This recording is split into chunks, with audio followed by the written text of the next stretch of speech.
Hello, everyone, and welcome to the stream. So happy to have you all.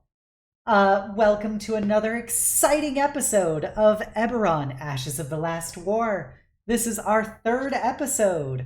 My name is Obsidia. I am the Dungeon Master here. I have my lovely group of players who will all introduce themselves in but a moment. We'll do some announcements. I'll do a brief recap of the last session, and we will get heckin' started.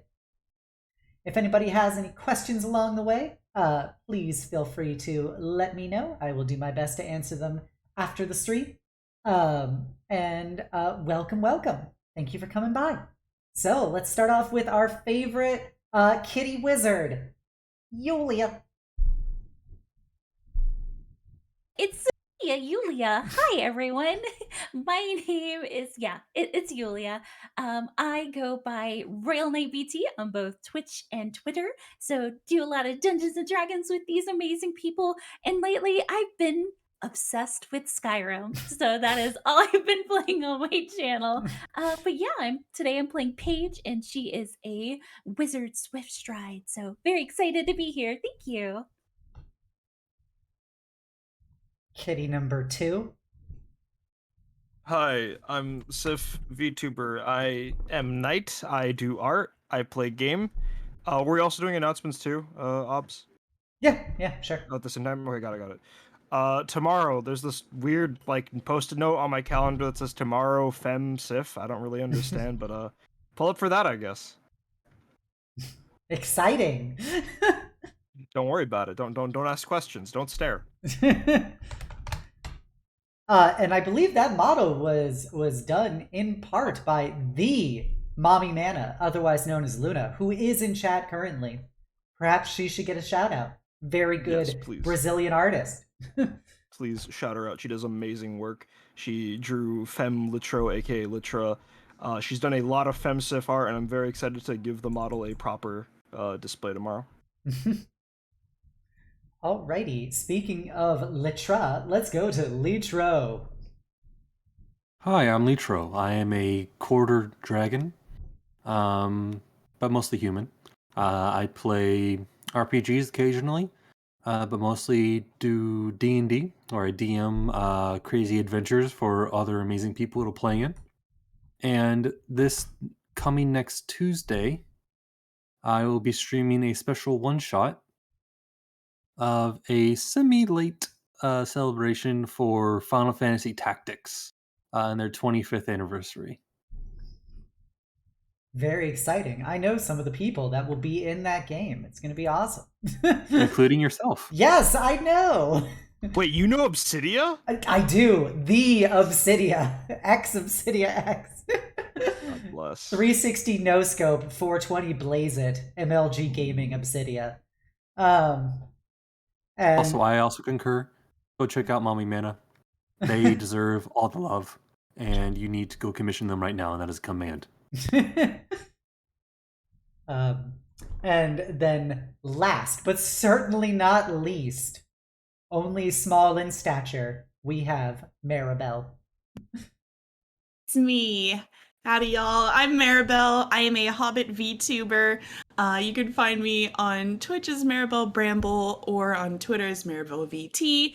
And I like to do comfy, cozy streams. We do book readings. We do writing. We do crafting and cooking and all those comfy grandma vibes. And as for announcements, Sunday is my birthday, and we are going to be doing a Hobbit movie watch-along in my Discord. So if you want to hang out and watch The Unexpected Journey, definitely stop by and watch a cool movie with me. Yeah, that's it. Hell yeah, happy preemptive birthday to Maribelle. Thank you. My two announcements for tonight is numero uno. Number one, I would like to thank everybody for contributing to the charity fundraiser we did during Pride Month. We raised $2,250.12 out of our original $500 goal. So that was all being raised for Trans Lifeline, a trans suicide prevention and support network. So I'm really glad we were able to come together as a community working with the New York Snark Exchange and get to raise so much money for such a good cause. The second announcement is, if you haven't checked out my Twitter or my Discord, I am going to be doing a 3D re-debut on July 15th. Yes, that's right, July 15th. If you want to see Obsidia go from double Ds to triple Ds, be sure to come on by. It's a very cool model. I love showing her off, and I'm very excited to transition to having movable hands. So those are my announcements for tonight. Aside from that, we are now going to go into the session recap of last time. So, our plucky group of adventurers found themselves leaving a Fey Grove upon doing investigations into the disappearance of a dryad sapling, as well as her best friend, a fairy dragon hatchling. And upon discovering that the tree that she had been hearth attuned to was cut down by most likely a humanoid of some sort using metal tools and metal equipment, and part of the grove being burned down by some kind of divine magic that prevented the Fey magics from reconstituting themselves there, they returned to the city of Greywall, the monstrous city that it is, but they had realized they experienced a bit of time dilation, as by the time they had left the Fey Wilds, while it had only been perhaps 10 or 15 minutes, 4 hours had gone by in the material plane. Upon returning there, they went to further their investigation by checking out the disappearance location of one of the other kidnapped people, an adult harpy lounge singer named Larissa. Oh shoot, I have to turn off that marble thing. And upon doing that, they went to the bar, the Bloody Cairn, where they met the tiefling bartender Xavian, who gave them not really that much information to help clarify things, but he gave them open access to the bar. And while they had open access, they got to chat with him a bit. He was a tiefling veteran who said basically that the harpy was kind of a loner. She had an inflated sense of self-worth. While they were checking out the back room where she usually would change to get ready to perform, they discovered that there was a peephole to the alley behind it, which they found fairly sus.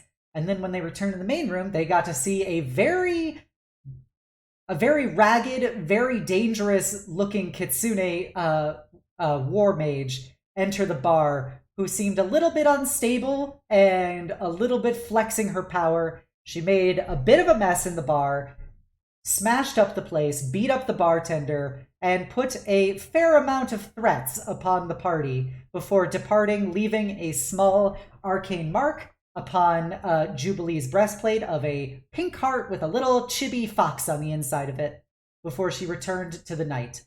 After this, they went in the alley. Our trusty Jubilee discovered that at about 6'3", height-wise, there were 3 deep gashes into the wall of the alley, perhaps indicating the harpy's talons, as well as a bit of blood, which maybe indicated that somebody was injured as a direct result of that.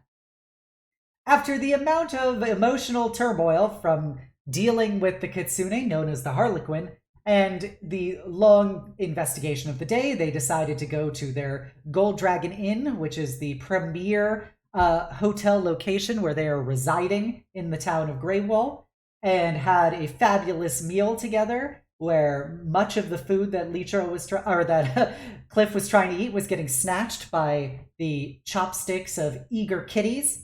And then upon going to sleep, they had a fair bit of introspection upon their adventures before they carried out their next series of the investigation the next day, going to the Church of the Silver Flame, which they had a fair amount of suspicion was involved in these disappearances in some way, shape, or form. Upon getting there, they met the very ornery priestess of the Silver Flame, a hobgoblin woman named Rei Ninyen, who was not in a terribly good mood, but that seems to be the only mood she has. And while they were talking to her and distracting her, Paige went into her back room, snatched up some of her personal documents before departing.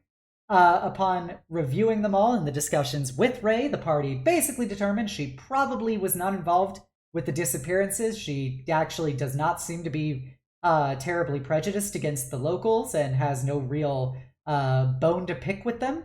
Upon looking at her documents, most of them were just seeing that they were mostly her feeling some level of doubt as to her role in overall spreading the word of the Silver Flame here, because these filthy heathens just do not seem to understand how it's in their best interest.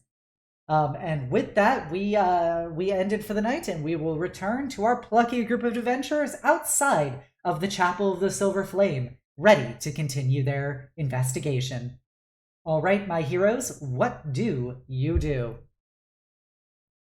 Well, we did want to go check out the area of the final kidnapping, and I believe one of you said that you wish to go back to that alleyway that we were in before. Now that it's daytime, you hope to pick up some different clues? Yes, I'd like to check out that alleyway just to see where the claw marks go. It might be a good indicator as to where our Harpy Quarry went. Where do we want to go first, then? Well, we've already found a bit of information with the claw marks, and considering it's during the day, it might be easier to track there first. Unless anyone has a different idea? No, I believe that is sound. Let us go there, see what we can find, and afterwards we can go to the site of the last kidnapping. I think that sounds just fine. Let us make haste. Okay, so you guys are going back to the alleyway? Yes. Yep. Okay. As you go back through the gates of the International Enclave and Greywall and back into the main city of Greywall, it's about a 10-minute walk to get back to the Bloody Cairn, which is currently closed. There is a sign that has been hastily written on it that basically says closed due to renovations. Oh no! And as you return to the alleyway, since you now know what to look for, you see the gashes there. What else would you like to check out? Well, really, I was hoping to see, if these gashes seem to go in a particular direction. So we have a heading. While they're doing that, yeah. I'm going to pull out my tiny little book and start to slowly cast Detect Magic, just in case. Okay. So first off, you actually remember that the gashes go from the outside of the alley inwards. So it is if they were getting raked back into the alley. So you remember that about how they're angled. So presumably with a little deductive reasoning, they were probably trying to leave the alley when whatever went down, and they clawed back into the alley as they were trying to leave. I guess from there, my next course of action would be to look for any other signs of movement, because we didn't see like footprints maybe that might potentially match like the large ones we found in the forest. So I might be looking for other evidence of a large presence formerly here. Okay. You can do either investigation or survival. You'll get different info depending on which one you do. Okay. I will do investigation. Okay. As you're doing that, do the kitties want to do anything? Maybe Ader? Since I'm ritually casting, I can't do anything, but...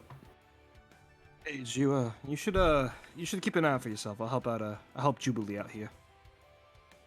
Sure. She's actually probably just gonna be at the front of the entrance of the alleyway, just trying to not deter people from coming in, but Uh-huh. kind of making sure no one is kind of looking this way or curious. Okay. So two things. Which alley? Because it's an alley, so there is an entrance and an exit to it. The exit, the area closest to you, or the area that you came in from. Which one of those two are you going to be standing guard at? I'll probably do where we came in from. Okay. Okay. Mhm. So with since you rolled with advantage anyway, like you went from a 12 to a 13 with Sess's help. I'm not so good at the whole scene thing, so this might check out. So as you look, you did investigation. When you get outside of the entrance of the alley, you don't seem to see anything left there. You presumably, if there were something obvious, somebody would have already written it down in the investigation. But who knows? They didn't see the claw marks. At this area, there are several buildings overlooking this alleyway. Most of the buildings here are kind of dilapidated by comparison to some of the other ones you've seen in town. So maybe this area might be a less economically advantaged location. But yeah, you see several buildings overlooking the exit of the alley where you were at. That's basically what your investigation has determined. So maybe somebody saw something. You don't know.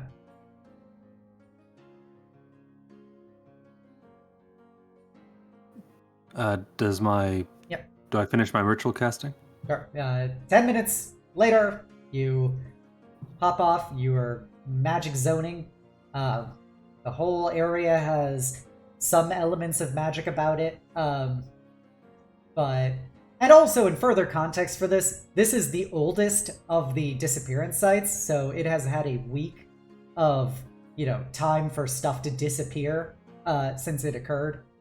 But yeah, you don't see any, particularly noticeable magical presence aside from some. There appears to be some kind of magical distortion at the Bloody Cairn itself, but aside from that, there isn't really anything. What about the symbol on Jubilee's chest? Oh, it's gone. It disappeared after a couple hours last night. Okay.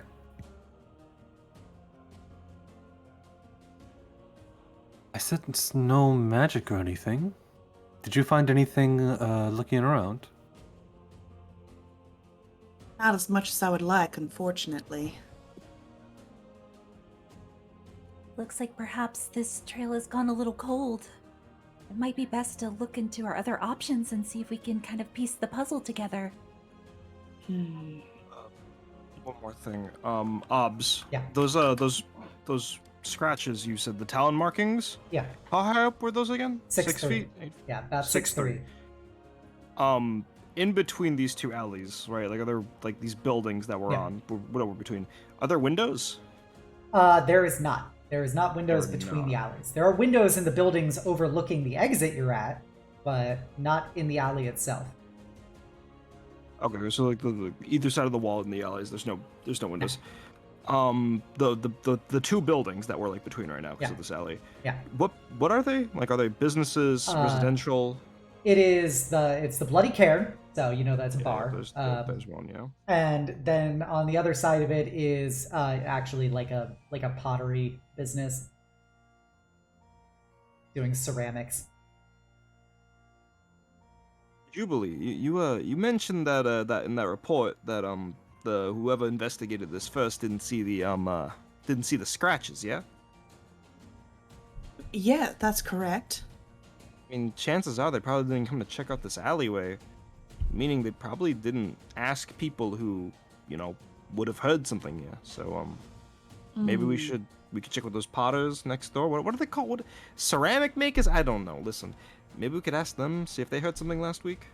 It's kind of a stretch, I know, but It wouldn't hurt, because, folks in the tavern didn't seem to have too much knowledge about what happened either, so wouldn't hurt. I think it's a great idea. We're trying to get all of our bases, so good job, sis. Thank you. Got my brain piloting. My brain isn't working right now. It's all right. It's all right. Little steps, little steps. You strained it too much with the previous thought. I can't, like, as a player, I have ideas, but I can't, but, like, Cess's, like, the funnel into Cess's brain is so tight, I can't jam all the ideas in. You need more Kinda brain overheated lube. there. Oh, God. I Steam don't coming like out of that. your I cat don't like ears. that. All right. Okay. Yeah, let's check there first, and then we'll move on if we can't find anything else. Do we know where Cleotrixia's mother lives, or are we just going to go to the public revel she was kidnapped at? Figured if she went to the public revelry, I mean, there's a chance that somebody that knows her could direct us to her address. You actually do know where she lives. It was noted in the reports. She lives on basically the west side of town in the richer area, because she is one of the top nobles of this city. Noted. All right, Kliff is going to go into see if the pottery shop is open. Okay. Yes, it is currently open. All right, I'll walk in. Okay. As you go in, you see that there is a rather short shifter behind a counter with massive Coke bottle glasses, and he's holding a book, and he's got these his hands are like claws. He's got these huge claw hands, and his eyes are very small, and he's got a rather large nose. He appears to be very mole-like. Hello, my name is Kliff, and I offer my hand. You kind of see him move his head around a little bit and kind of lean over the counter at you, and he extends out one of his huge claws, which dwarfs your little hand, and holds it fairly gently. It doesn't seem like he could really get that much dexterity dealing with something so small, but he does his best. Welcome. Thank you for coming to my ceramics emporium. Yes. I'm actually looking for a small vase, something that I could easily put a flower or something in it. Oh, of course. Always happy to help. What exactly is your price range? And he gets out from behind the desk and kind of waddles out. He's probably about, 4.5 feet tall, as he kind of waddles over to various ceramics.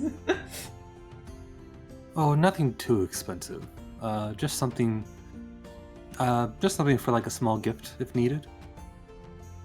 Okay. What exactly are you looking for decorations? I try to hand paint all of these.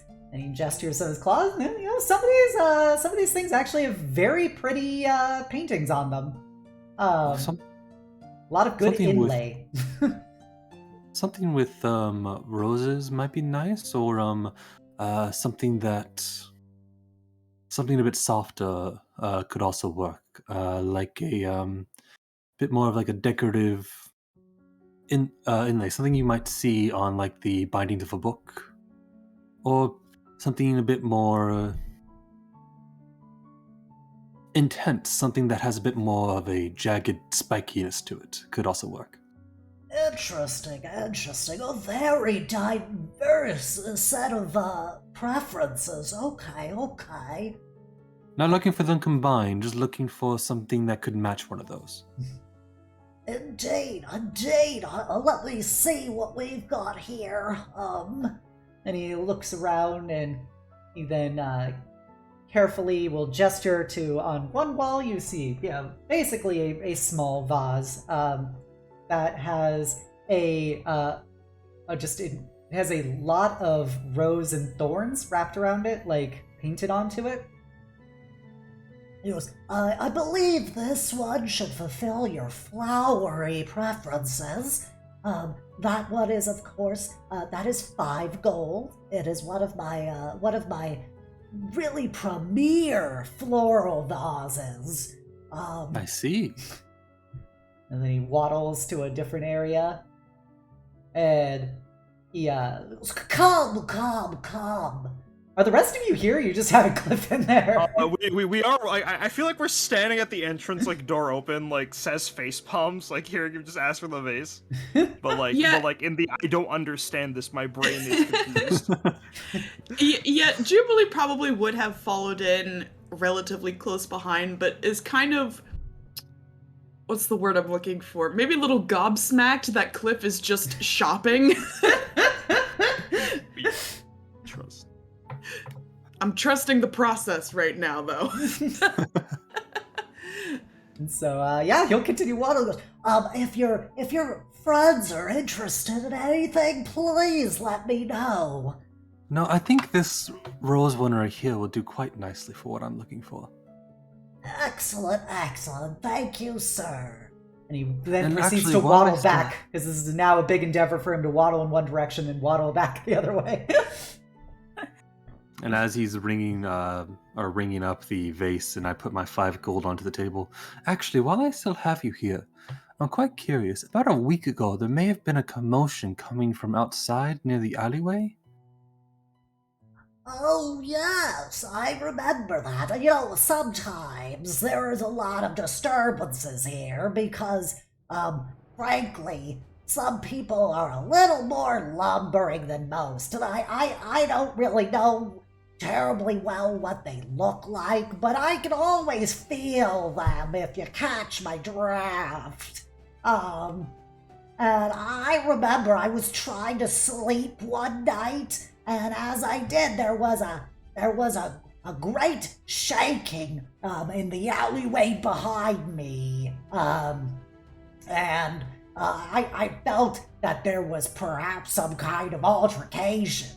I think that may have been having to deal with one of the disappearances, but I don't know. I've sometimes go see Xavian, he's a nice guy, but nobody asked me about anything. I told Venom Spite or the good captain when she came by, but it just I'm just trying to keep my nose to the claystone, if you understand. I look at the vase I just bought, and it's like, yes, it is most excellent craftsmanship, but being that you felt this altercation, could you feel how heavy this person might have been?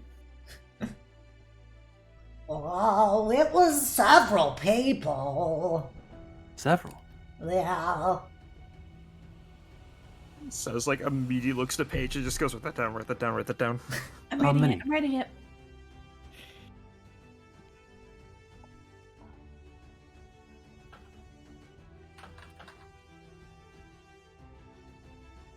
Are you looking it up, or did you not hear my question? I didn't hear what you said.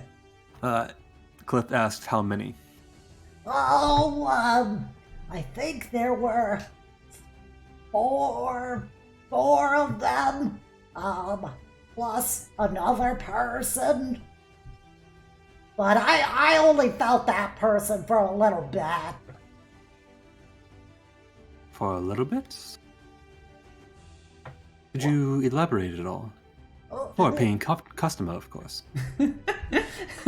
He one of his claws kind of pushes up his massive Coke bottle glasses and goes, well, as I said, I don't see very well, but, I have a sense for things. I like to feel things, vibrations, and, I'm very attuned to my environment.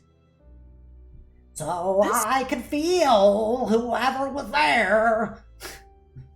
This might seem like an oddly specific question, friend, but any of these 4 or so people, judging by the feeling, how their feet hit the ground, any of them wearing metal shoes? Let me think. And he takes his claw and kind of pats it against his chin for a moment. Now that you mention it, one of them was. I could hear the click-clack. And you said you reported this to the authorities? Yes, to Captain Venom's spite. Interesting.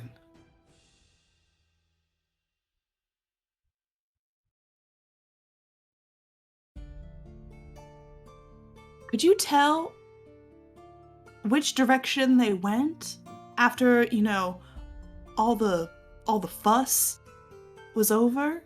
Any sort of a heading would be helpful. I think they went. And he gestures towards the exit of the alley that you guys were checking out. I think they went that way. Thank you. Thank you for your time. Of course. Always happy to do my civic duty. I love this guy. This man pays his taxes, but I still love him.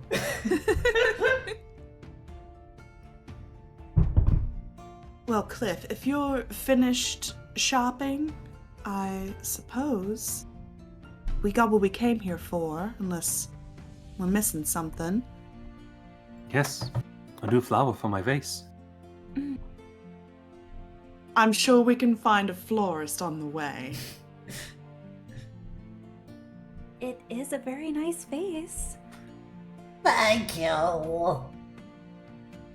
Truly is, thank you. Now, Says just like 5 We shall gold be is like a off. week of groceries. Why did we buy a vase? Yeah, gold piece is approximately worth about $100.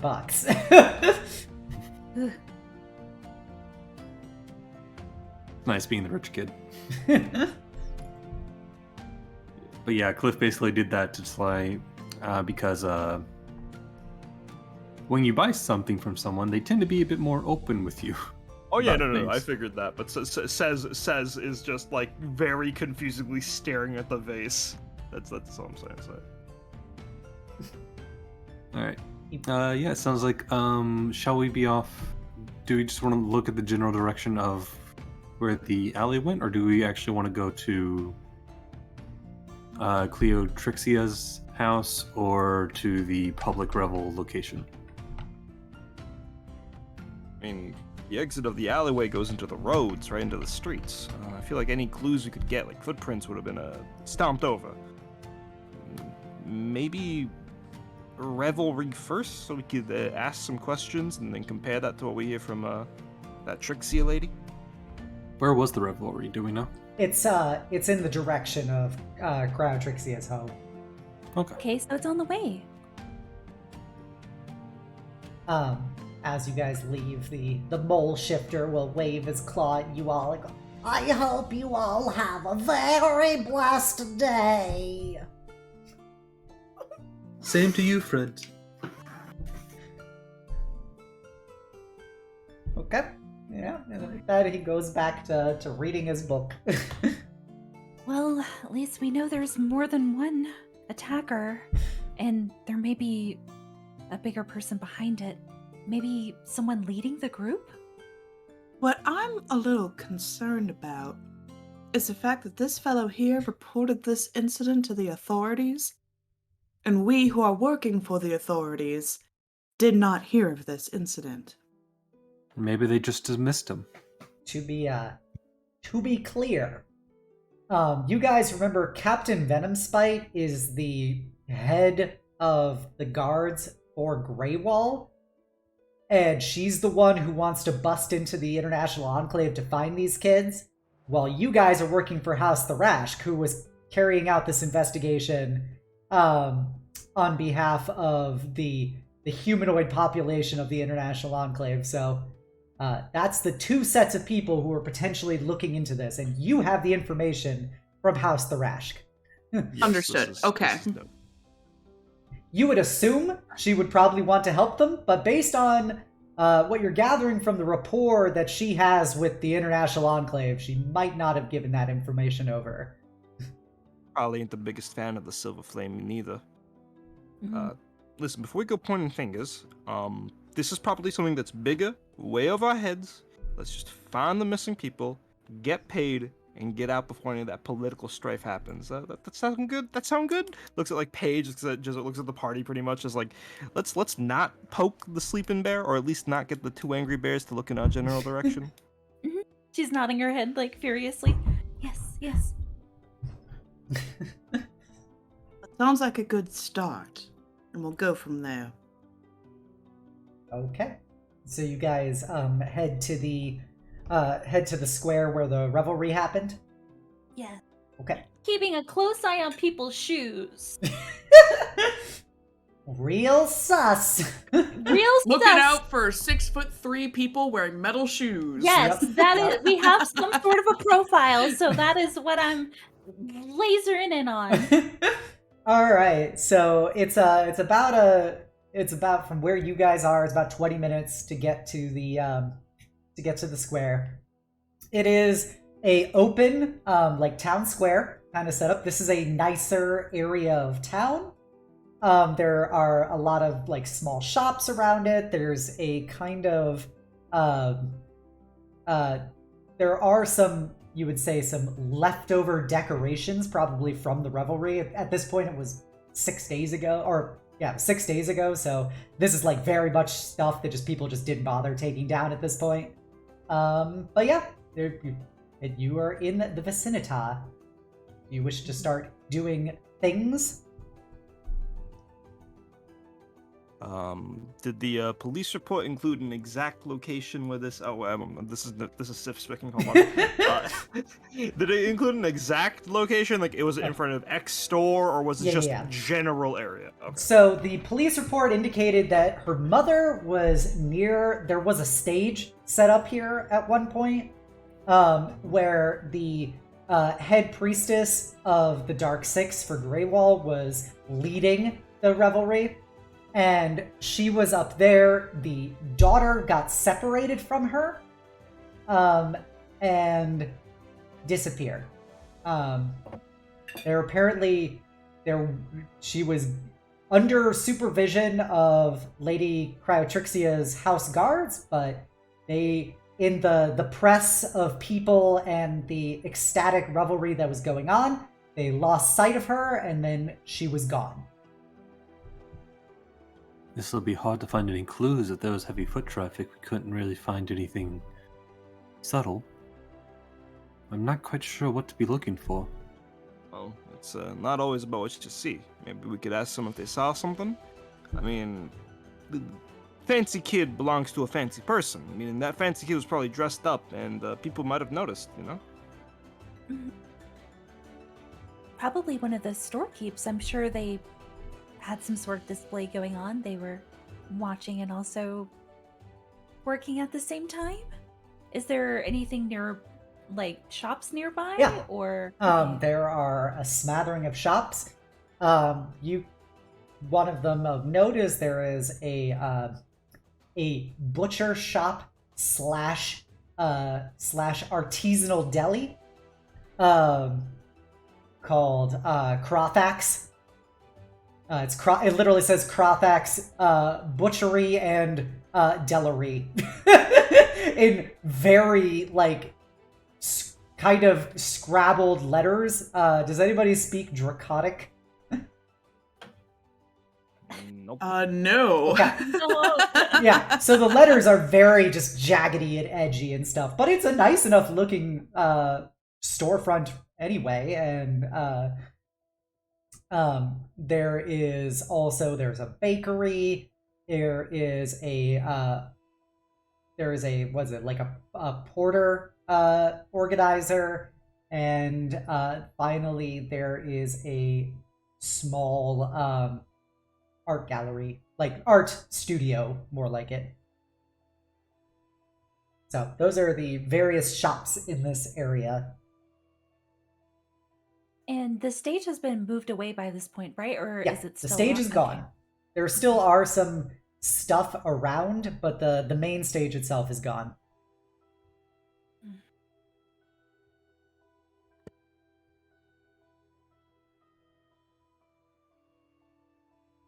Are there any festival workers? Or I'm the Brooklyn comes out of me. I can't control it. You could take the sip out of New York, but you can't take the New York out of the sip. Yeah, but are there any festival workers around? Like any people actively taking down decorations, or is it more like a local thing? Not anymore. It's been 6 days. They just leave this shit up? Well, like, it's not like there's a lot of stuff, but there is, like, some stuff that just didn't get... You think after the disappearance, it kind of got shut down as a crime scene, and then nobody, like, bothered to remove it afterwards, because who knows? But they didn't take it down after that. Gotcha. Oh. Okay, I suppose we could maybe divide and conquer, ask each of the shopkeepers if anyone saw anything. That sounds like a good idea. Like head steaming from trying to come up with ideas. Like that sounds good. Yeah, that sounds good. Yeah, but considering how many days it's been, I'm not sure all the facts will be accurate at this point. But Well, if we get a bunch of different stories, we can see if there are any similarities between the stories that are told. Paint a picture based on different perspectives of the event. Mm. Okay. Let's Yeah. try. Absolutely. So, how do you want to go about doing this? Do we Well, want to separate, or do we want to split do... the party? Split the party. splitting the party always goes well. I mean, what's the worst that could happen? It's not one of us is gonna run into that crazy fox mage over here, yeah? I want to pat Sess on the shoulder and be like, I'm sure you'll get this right. As I cast guidance on them. I won't mess this up. I won't start a fight. I think we should go into stores that are best suited for us too, because like if I go to a bookstore, I probably can't ask anything. But that butcher's place looked I'm not just saying that because I'm hungry, by the way. But that butchery place looked kind of good for me. Good choice. Go ahead and go. My guidance only lasts so long. Yeah, says Amelia just turns around, walks away before stopping, turning back over to the party. Y'all want anything? Roasted meats, snacks? Questions. Yes, I asked one. No, darling. Go get some answers to questions. You're doing great, Sess. It's okay. Meet back here within the hour, okay? Yeah. And she turns Alright. around and walks off. Okay, so Sass is going to the butcher/deli. Where does Paige want to go? You mentioned a bakery? Yep. Yeah, I'll cover that area then. Okay. Jubilee? There was an art gallery and what else? Like a porter's guild kind of thing. What is a porter? The people who move stuff, basically. Yeah, I'll do the Porters Guild. Okay. So you I get guess that leaves the art gallery for you me. get the art studio. Okay, so we will start off with La Bakerie. As you enter the bakery, you are confronted with the overwhelming and delicious smell of fresh baked bread.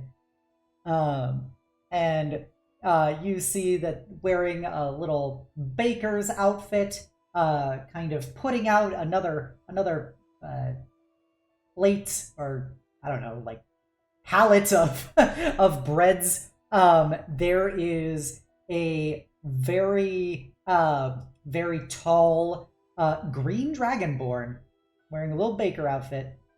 His tail is swishing quite happily as they are kind of whistling and putting down this big old set of bread. Oh man, Paige is trying to not let her tail swish so much in excitement walking in. Her eyes are kind of darting around, looking at everything, but she focuses. Excuse me. Hello? Oh, hello, miss. Welcome. Oh, Oh, yes, welcome. You have a wonderful shop here. Oh, thank you, miss. Eh, Pleasure to have you. What would you like? Um, I would like something, definitely. But, first, do you have some time to answer some questions for me? Oh, do you want help selecting your bread? Oh, everything does look very nice. I recommend the croissants, or perhaps the baguettes.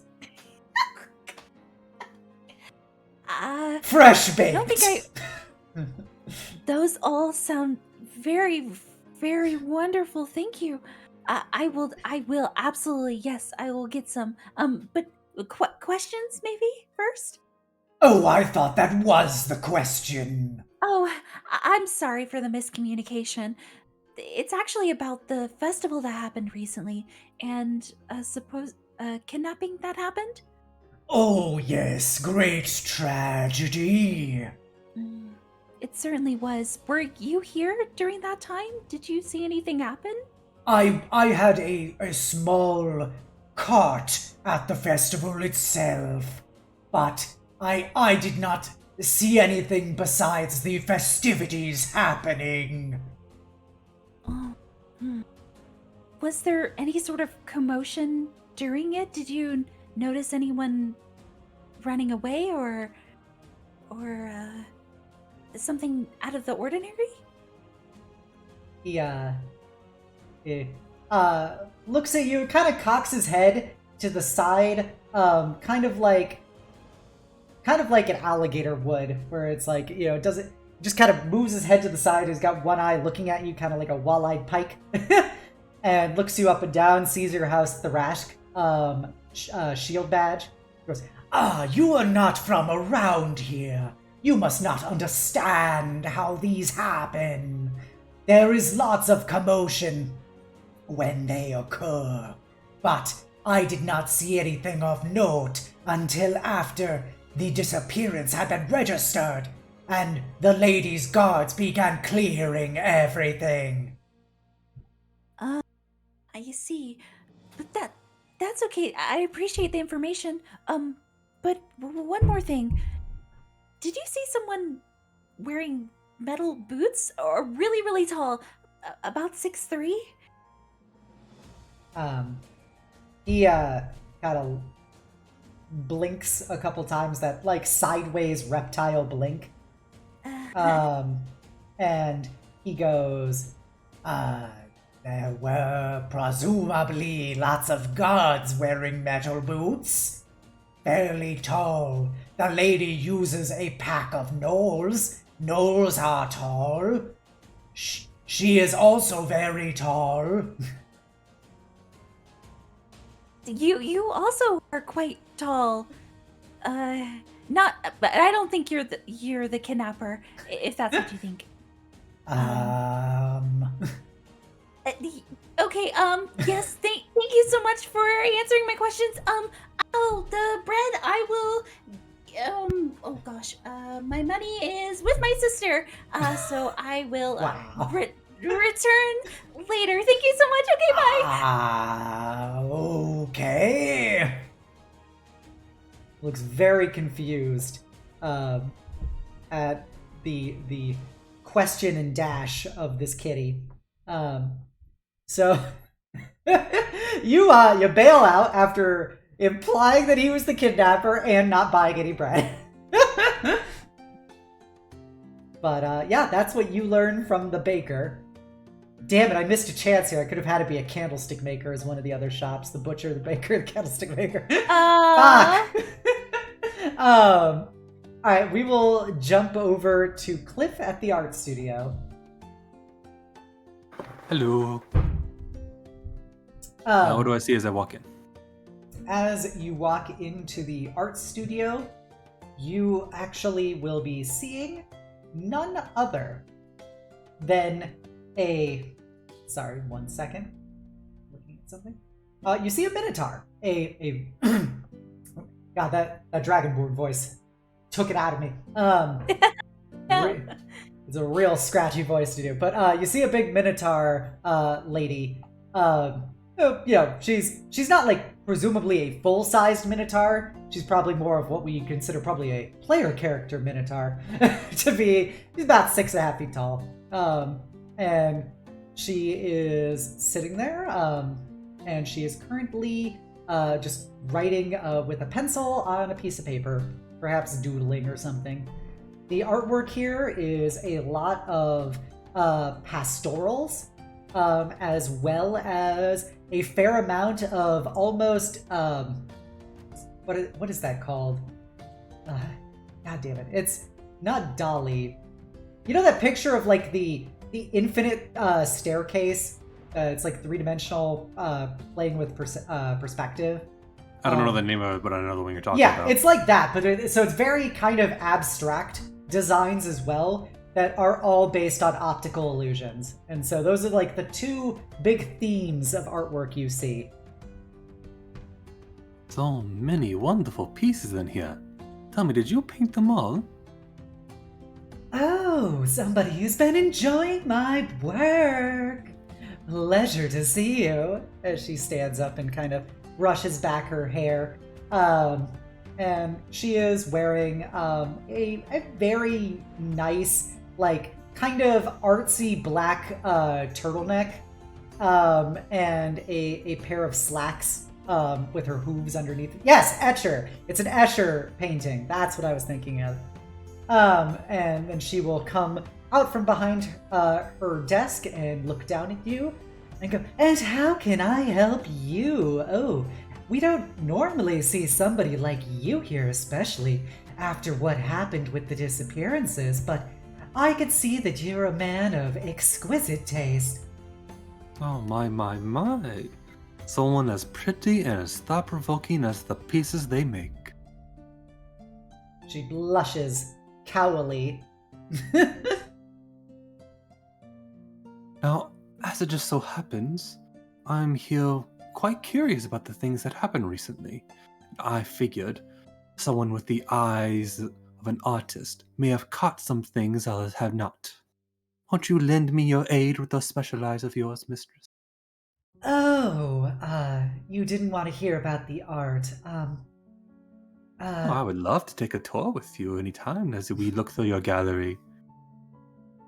Yes, But I'm afraid some things take priority.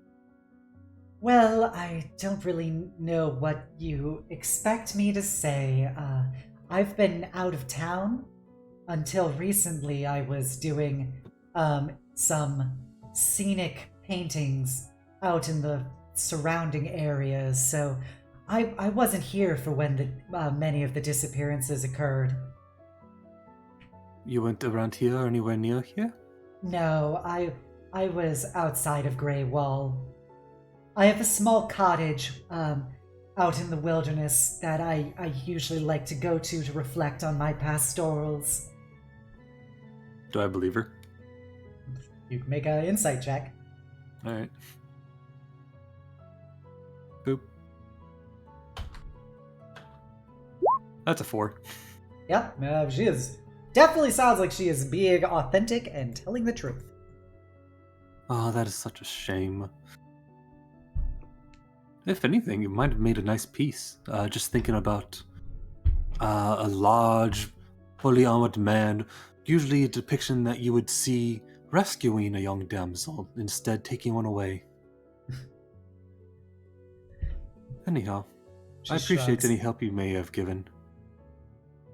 Perhaps Well- another time when I drop by, you could show me your art gallery and fuller extent. Perhaps a closer look in the back room? Indeed. She definitely seems a little colder now. She goes, "Indeed, if you ever find yourself back here." And she goes back behind her desk and continues doodling. Shame.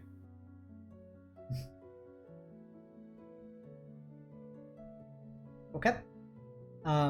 With that, we will go over to our trusty Jubilee. Alrighty. Alrighty, Jubilee, as you enter the Porters the Porters Guild, the Porters Brotherhood, the Dromish International Brotherhood of Porters. You get in there. It is there's a lot of just papers around, various moving equipment, and you see that there is a sorry, my throat.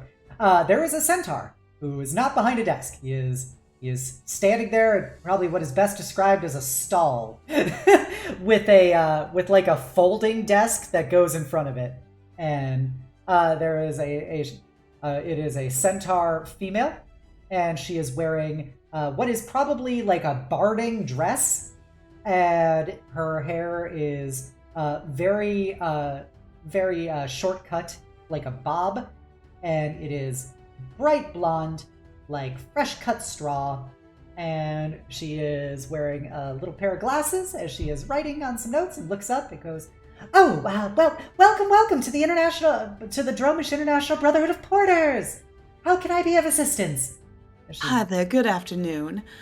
My name is Jubilee Ravamont, and I'm working with the authorities. I have a couple questions regarding an incident that happened earlier this week, if you don't mind me,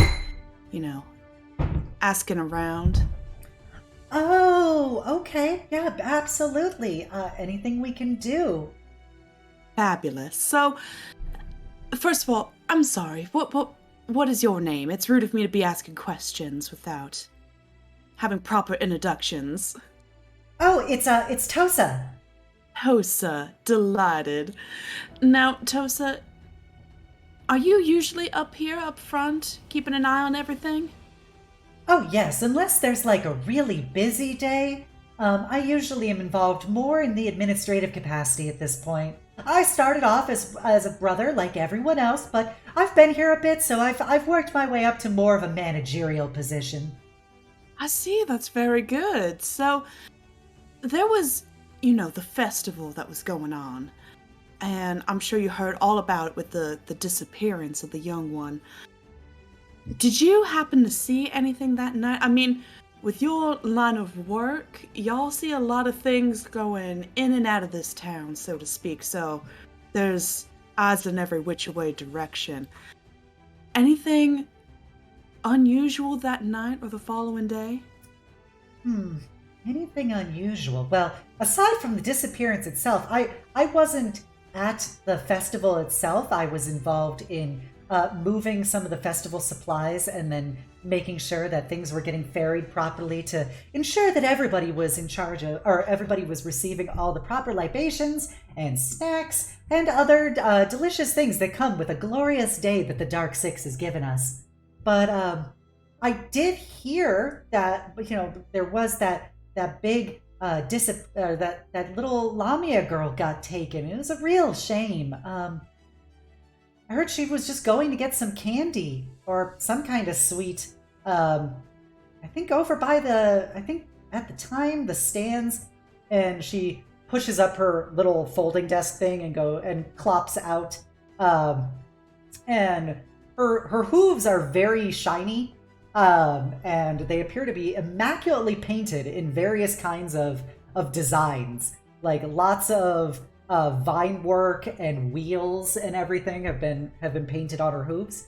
As she then clops into in front of you, looks down and goes, "Oh, I'm sorry. I'm going to go check something in the back. I just want to make sure our records reflect who had been in charge of moving what that day." Oh, take your time, and I'm gonna do a quick little insight check to see if she's just being evasive. Okay. 19. That's a 19. No, she appears to be being genuine, trying to help you. Okay. And she goes clopping to the back. You hear her speak to some people in Goblin, and she comes out with a notepad, and she goes, "Yep. According to this, the way that we had set up everything for the festival, there was a series of confectionery stands over by I believe the butcher's shop location." I see. And who was running these stands, do you know? We have it indicated as there appeared to be, it was actually some of the local Fae had come over. It was there was a particularly an Eladrin known as Orchid, which had come over and was in charge of those particular things. I see. Thank you. Have you worked with these individuals before? I've seen Orchid a few times. She doesn't really leave the grove very often, but you know, she is one of the primary go-betweens for the Fae community. Many of the Fae here are. It's hard for people to understand or relate to them. So when we have an Eladrin, they tend to kind of do that kind of diplomatic in between to the rest of us and the eccentric folk that reside in the wilds. But she's very nice, and so I think that she was bringing things as a gift from one of the daughters. So I don't really know anything else besides that. All right, thank you. Any place I might be able to find this Orchid, just so I can ask her some things if she saw anything as well? She's usually dealing with the governor at the mansion. She's actually, you know, while she does spend a lot of time here, she is kind of an envoy of the daughter. So she spends a lot of time traveling throughout the rest of Drome. But she made a scene to be sure to come here during the festival. I hear that the High Priestess had specifically requested to have her present. The High Priestess of... I'm sorry, you'll have to jog my memory on that. Hecate. She is she's the High Priestess of the Six. Thank you very much. Now, I do thank you for your time. I believe that's all the questions that I have. Oh, I'm sorry I couldn't be more helpful. Oh, no, darling, you were very helpful. You have given me a new insight to this incident, so I do thank you. Oh, well, then I hope that you're able to find those kids, and you know, may the Six bless your passage. Thank you. And she'll give a little nod before exiting. Okay. And now we come to Cess. Cess the best. You enter the butcher shop. Your nose is assailed with all manner of smoking meats and spices. And there is a lizard folk that is currently flensing a body at a counter. And he's got one of those little like aprons and like one of the little white butcher shop hats on. And the apron. Yeah, sorry. Oh, this place also doubles as a deli, right? Yeah, yeah. There is a counter as well in front of the table, and there are a couple like small tables set up in the shop, and lots of meat and sausages and stuff hanging. Don't forget you have guidance. Yeah, I remember. That's an extra. D4. Guidance is a D4. Yeah. Okay. Sass is gonna walk up to the counter. The lizard folk is the only employee there, and he's like chopping something up, right? Yeah. I'm gonna do that thing you do at delis where like there's only one person manning the deli and they're like doing something, but you're just gonna stand awkwardly at the counter and just like stare at them until they come over. Sessa walks up and sort of like the lizard folk looked up to see Sez, right? Like it does not appear that they've looked up yet. They're busy chopping away and peeling off skin and bloodletting this looks to be some kind of deer. And they will continue to do this for a few minutes.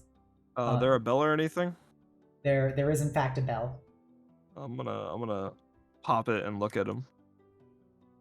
He takes like 5 more chops before he digs the flensing blade into the table, and then he turns in a kind of a slow reptilian way, does the side blink like the Dragonborn.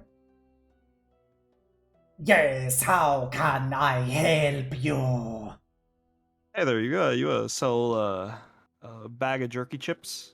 Do you make those here? We make all kinds of things. So do you have the one thing in particular that I asked about? Yes. How much for like a 2 bag? Yeah, 2 bags of snacks would be nice. Yeah. How much? How much? 10 silver. 10 silver. 10 silver. Okay. Okay. You did this. You did this with Paige. All right. What is the conversion rate of silver to gold? It's 10 silver, 1 gold. Yeah. In my head. Yes. I hand 1 gold. I put 1 gold piece on the counter, and I take 2 bags of the jerky chips, and I put 1 in the satchel for the group later, and then like says sort of just like pops open a satchel, and then just like starts eating chips while staring at this lizard folk, and goes, "So my name's Sess. What's your name?"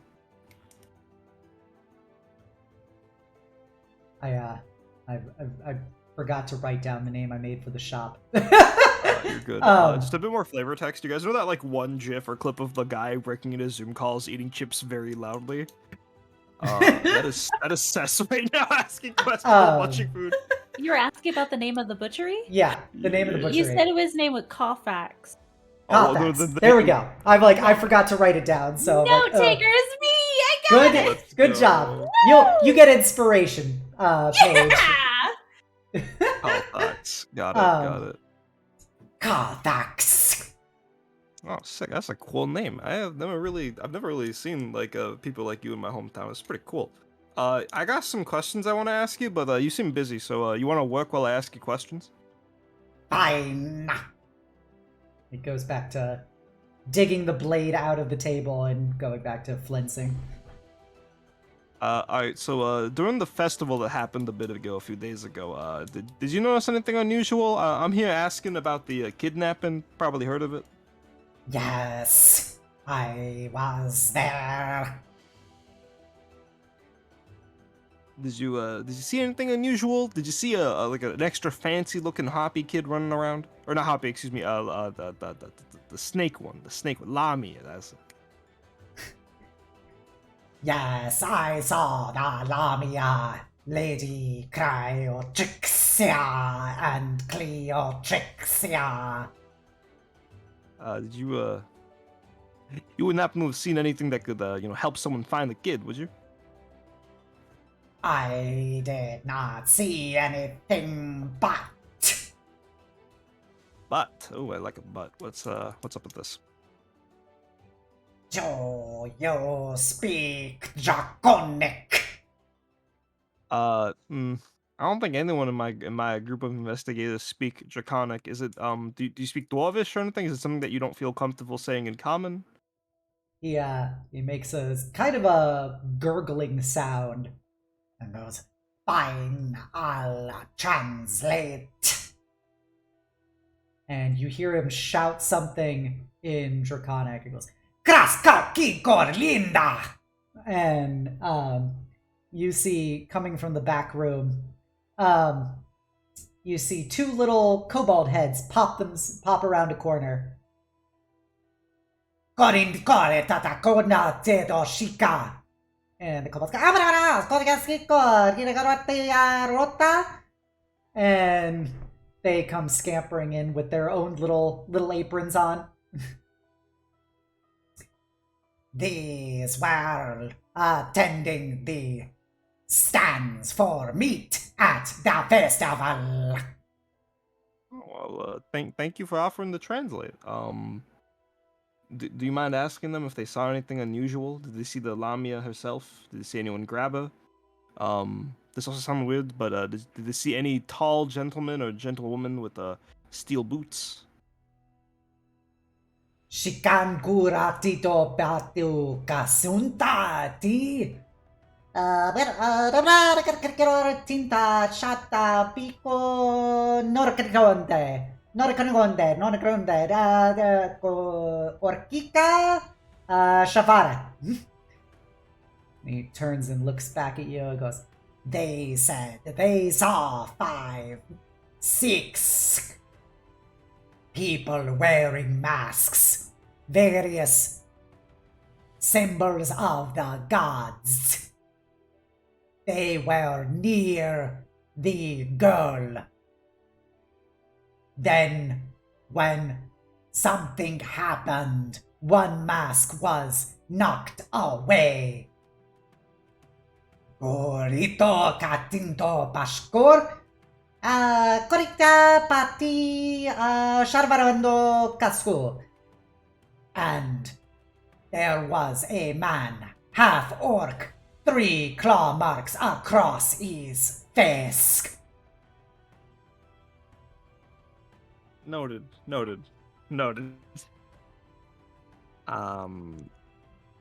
Did you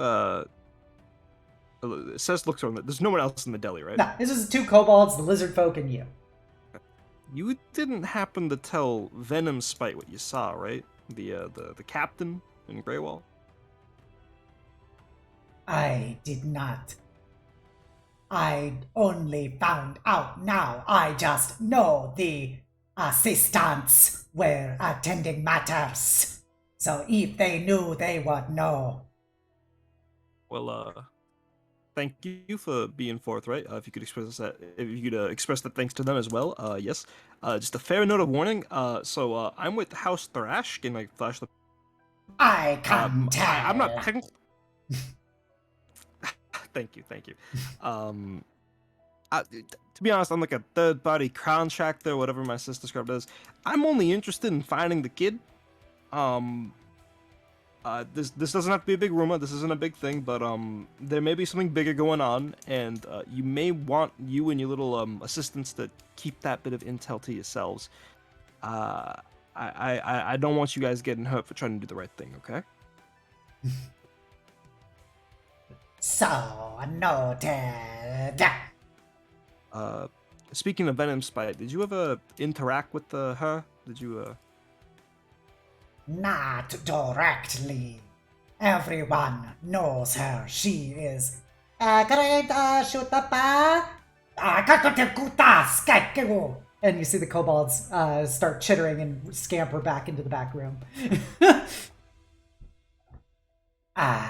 She is very important. She was at the festival, but I do not talk to Venom Spite.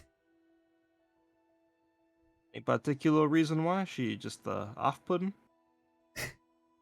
I am but butcher and deli owner. She is very important. Voice of the governor.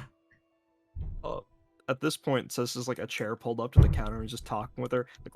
Like well, listen, I don't know about the whole like governor thing. I don't know if you can tell I ain't one of them politic types, but you do good work. This jerky, she takes it. This is good. This makes you important in my eyes. I mean, like for all you know, Venom Spike could be a fan of your meat. And just eats another chip.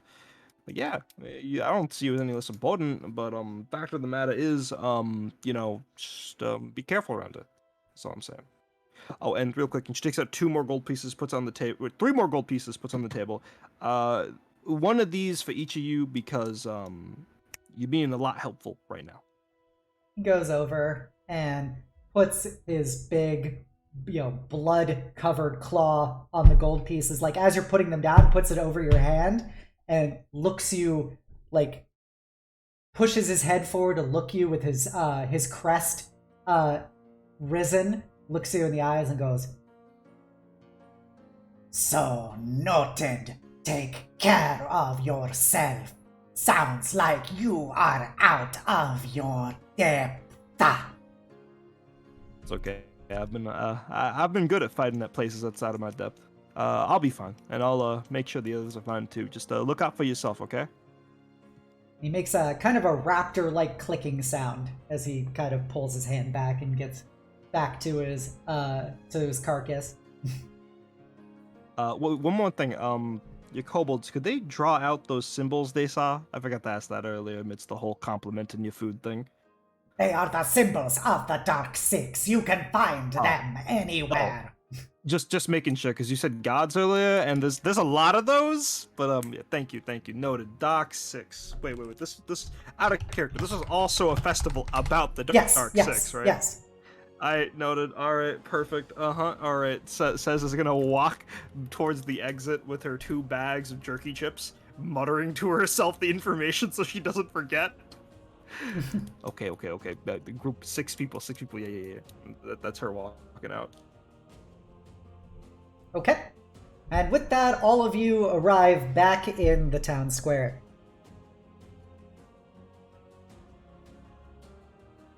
Well, I got a load of bull. What about all of you? That was Well- very nerve-wracking. I actually think I might have stumbled upon a good piece of information. Oh? Cess, what about you? Cess is just like mid-munch of chips. Like, I got a bag of chips for y'all if you want. Oh, and I got some information, but I probably shouldn't. We should find someone more private to say it, because it's let's just say I had to tell the person who told me not to tell anyone for lieu of their own safety. That sounds like you got some good information. Yeah, let's find a quiet spot. Mm-mm. You know what's quiet and safe? The alley. The one with the Alright, then. peephole in it? Oh wait. I mean, I don't think it's the A tavern. different one, it's a safe. different one. Yeah, let's go to it. You know what? We could go back to the inn. We could. I'm sure. Well, the tavern's closed, and I thought he'd give us a safe spot, but yeah, I guess he is injured. Kliff, you got any fancy ideas? The rich types go to sneaky places all the time, right? Yes, but they own those. Do we want to go back to the inn for now, or we were gonna go to Trixie's house anyways? Yeah. Right. We can just find a quiet corner over here. And maybe we can get some bread on the way. I tried to get some, but yeah. Oh, you want? I mean, yeah. We could. You guys want bread? Well, no. This is a lot more important. Listen. My brain. This is important to me. My brain is running on full gaskets right now. I need my carbs. And she's like she's finished eating the first bag of chips. She's about to open the second one before remembering. Oh wait, this is for you guys. Here you go. It looked pretty expensive, so I didn't really want to. Nah, I want bread. Come on. You know what? Let's get some bread. Come on. Kliff, Jubilee, you okay with that, or should we get this information done first? Oh no, by all means. Whatever you wish. So the party is going to go get bread. Yep. Okay. I'm glad somebody giggled at that. So you arrive back. You arrive back at the bakery. The Dragonborn is there. I'm not going to duplicate his voice again. This is very hard after I did the lizard folk. And so, he sees all of you return, sees the fact that there are 2 cats now, and thinks maybe there is some validity to you actually storing the money with the spiky cat. All right. Is this one of those bread places where you can pile bread into a basket, like different kinds of bread, and then put it up front and pay for all of it at once? Sure. All right. Seth grabs a basket, hands it to Paige, and looks at Jubilee and Kliff as well, and goes, "All right, put whatever bread you want in there, and then I'll pick what's left over." She says, picking her teeth. There Alright. is lots of delicious bread. There is also some cookies and muffins, Oh. some cupcakes. Hmm. The shopkeeper. She's gonna kind of not go in fully because she's really embarrassed about how she left the situation.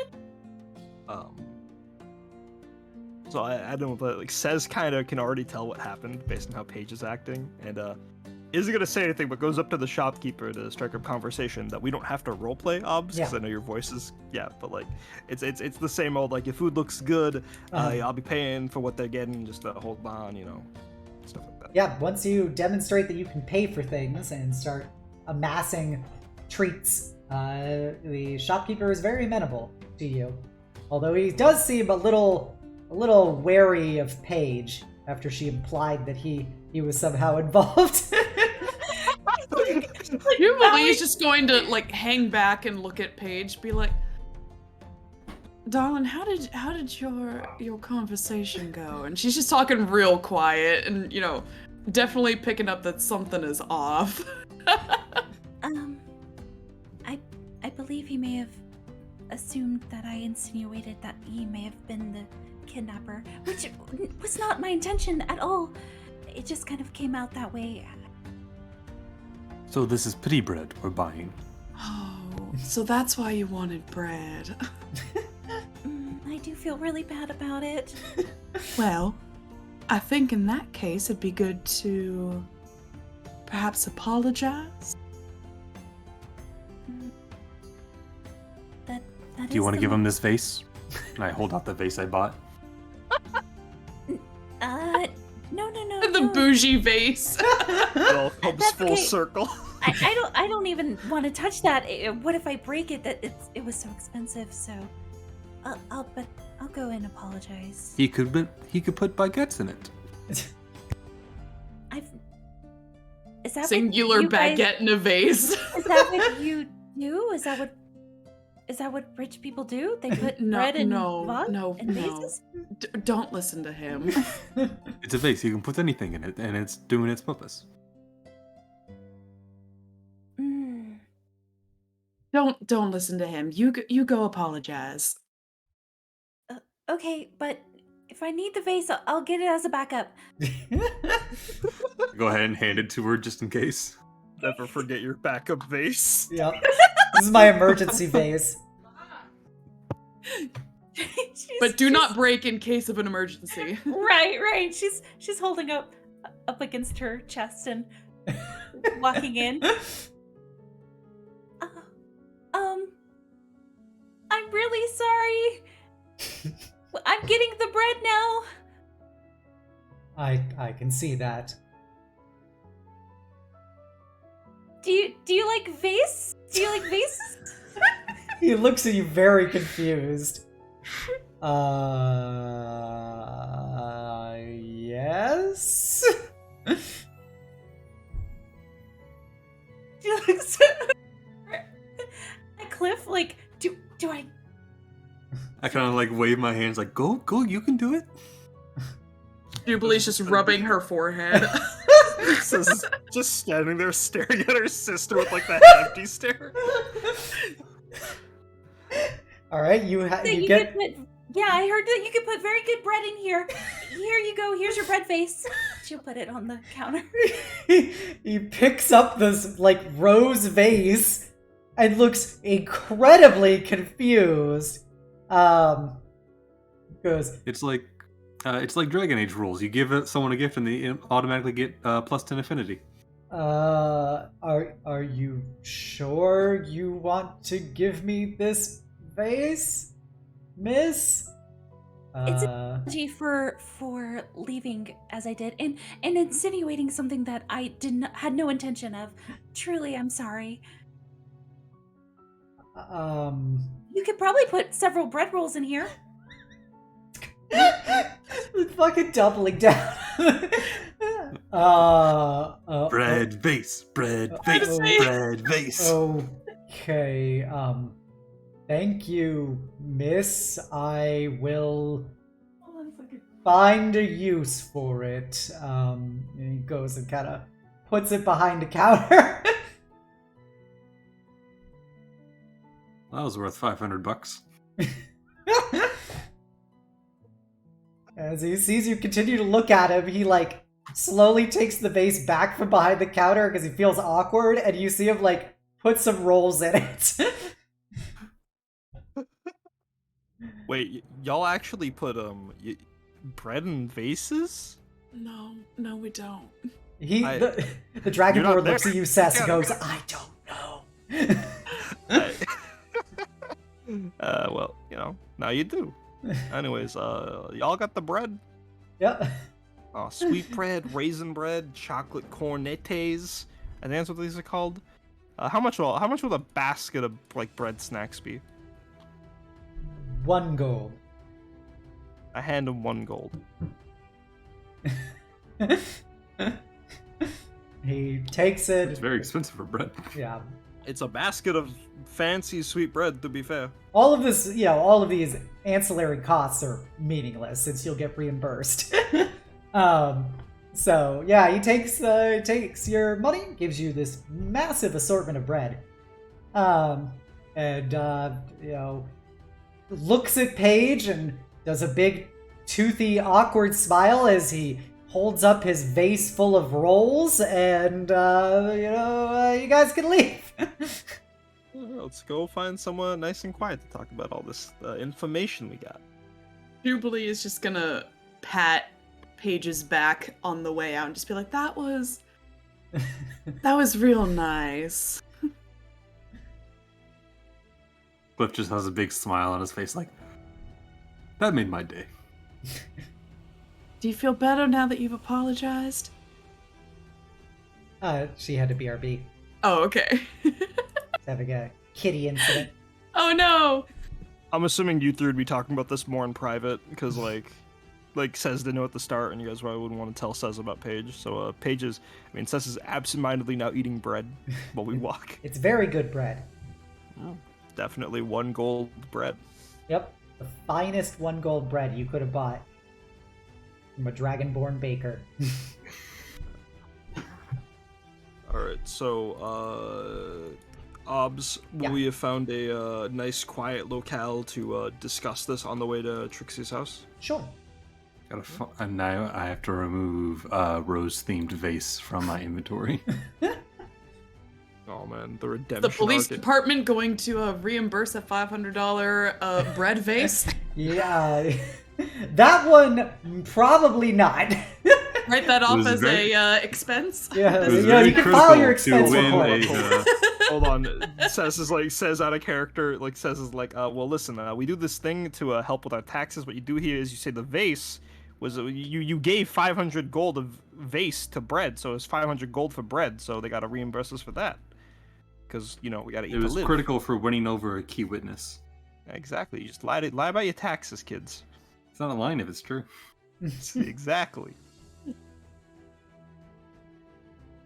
Alright, so... Sez, you said you found something that was important enough that you told them not to tell anyone else? Yeah, so, looks around, like, I'm assuming we're at, like, a nice quiet park or whatever, Yeah. munching bread and just looking at him. So, they mentioned, I'm not gonna say who, for sake of protecting their identities, anonymous tips from anonymous people. Ignore the fact Anonymous that I walked through the butchers, yeah, butchers. got it, yeah, Apparently the child was surrounded, there were 6 different people near this child, which matches up with what the mole boy told us. These 6 people wore masks with the symbols of the Dark Six gods. During the revelry, there was some commotion, and one of them had the masks knocked off. It was a half-orc man. She gets real quiet now. Half-orc man. 3 claw marks right across his face. And I'm thinking maybe that could be from the Harpy, because she fought back. And scars like that don't heal right away. And half-orc man ain't so far from, assuming this is a racially charged group, won't be too far from Venom's spite neither. Interesting. Do we know? Sorry, I kind of tuned out at the beginning there. Did you say you knew where this half-orc was from, or No, I only just made that it was a these- half-orc? Just that it was a half-orc, but they got 3 claw marks across their face. With Yeah, the it's mask from the, falling off, assuming they've been smart enough to kidnap 3 people, chances are they're smart enough to keep that man at least hidden. That scar's a big tell. Interesting, so from the inside, potentially. Like I said, I'm not too keen on starting something with the law enforcement here. So what you're saying is it's a possibility that the reason they want to storm the city to look for these children is not because they want to look for the children, but because they just don't like it here. Oh, I figured we were working under that conspiracy. Yeah, no, it's possible. We don't have all the evidence yet, but there's now a new motive of faking the crime as an excuse to commit an actual, more dangerous crime without it being the crime. Did I word good there? Yes. Okay, good. Jubilee, you said you had information too? I got a name. A So, name? Yeah, you do. It's Jubilee, right? Got him. Cute, real cute. So, this girl, just before she went missing, was out looking for sweets, and She went to a particular vendor, a particular fae vendor by the name of Orchid, who is I guess, a sort of envoy of sorts. Specially requested to be there by the High Priestess.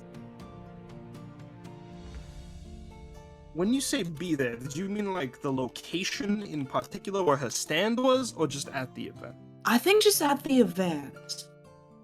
But she spoke to the young lady before she was taken away. We can assume, yes.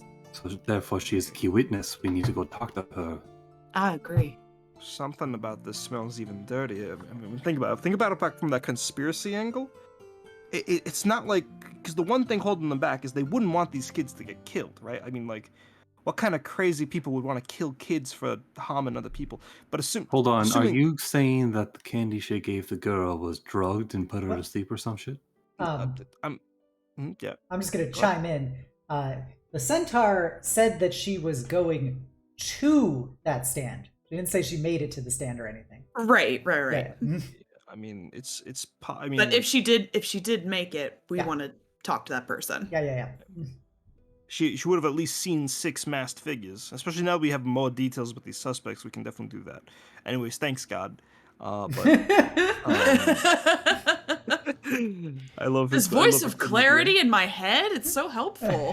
Oh God, thank you. Lord knows we'd fuck up by now. So, the thing is, right? If we assume, like, worst case Orchid's included, there's a chance those kids are being taken care of. Right? Like, let's say you were in their shoes, right? And unfortunately, you thought to yourself, maybe some kids have to die for a greater cause. God forbid. Maybe, this Orchid chick, she's from the Grove, right? Maybe she'd have magics to take care of them. I don't know.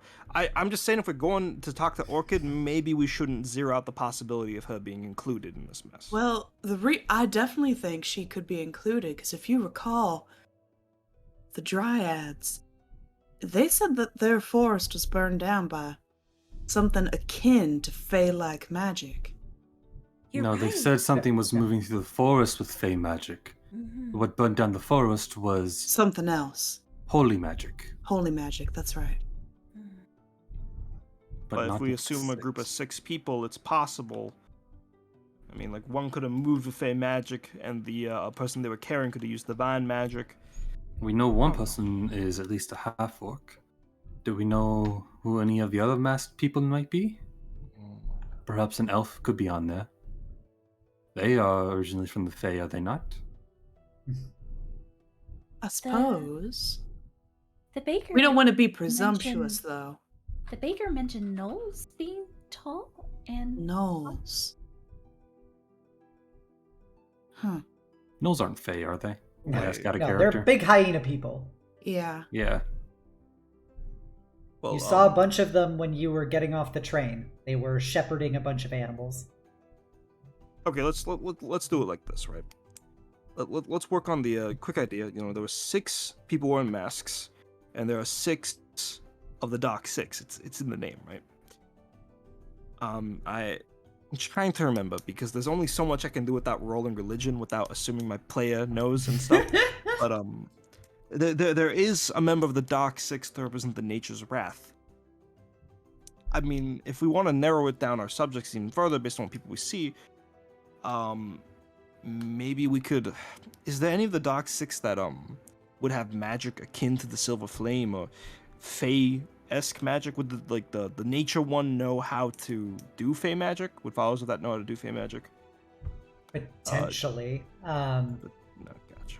Probably one of the closest for sheer shiftiness would probably be the Traveler, which is the god of basically deception and trickery, and is also the patron god of shifters and changelings who actually adhere to the Dark 6.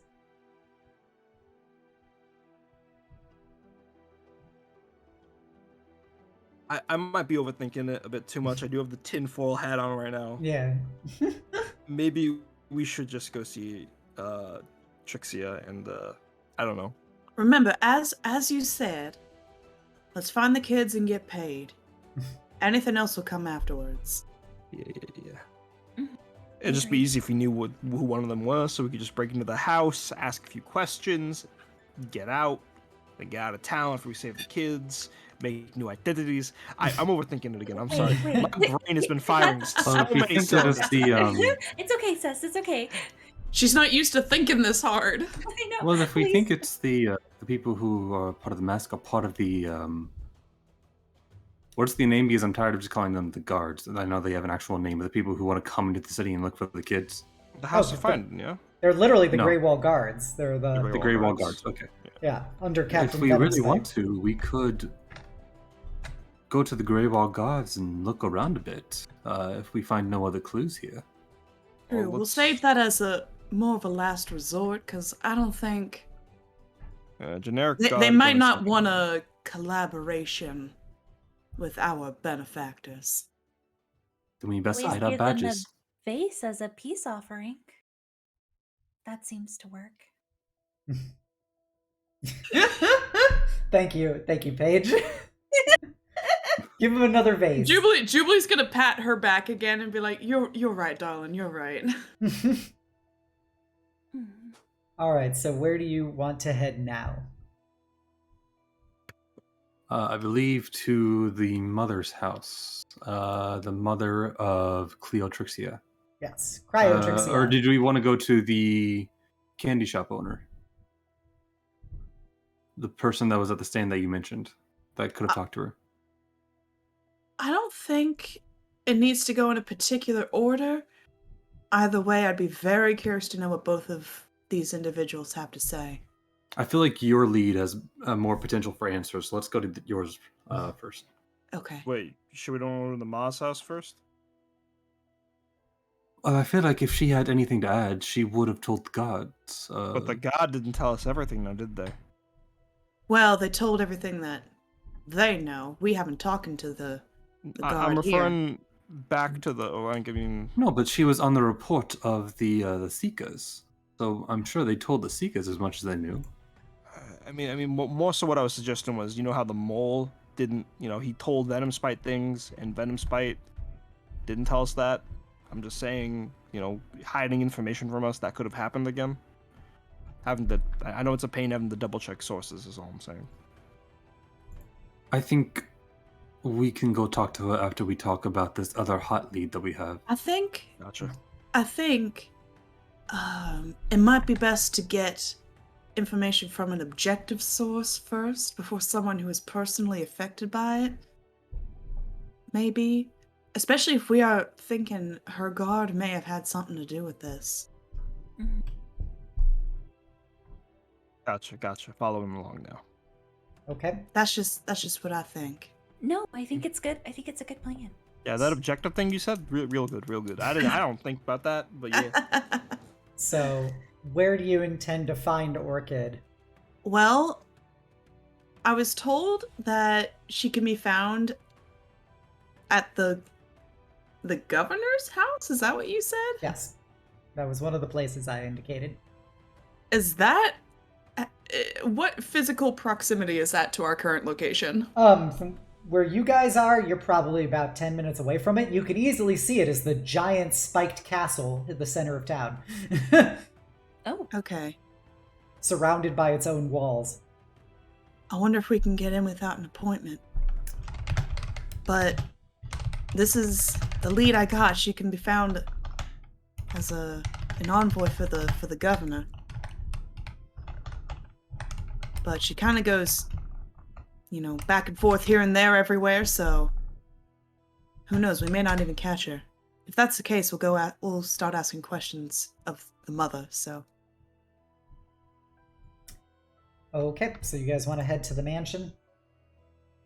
We will give it a shot. Okay, I'm gonna need to step away for just like 1 minute. I have to go get something, but I will be You right has back. to get the whole ass mansion. So wait, it's gone.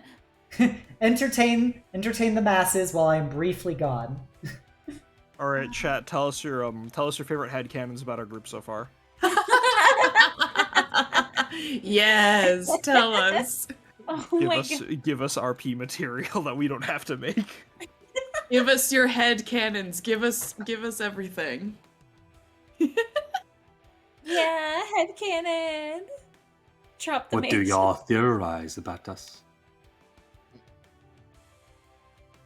I get the feeling Kliff might not be presenting himself as he actually is. Just a thought. Kliff, or Like, shall I yeah. say, not Kliff? Not Kliff. Oh, that's so dramatic. The economy of the town is actually run by exchanging faces. Everyone wants to kill and eat Kliff? What?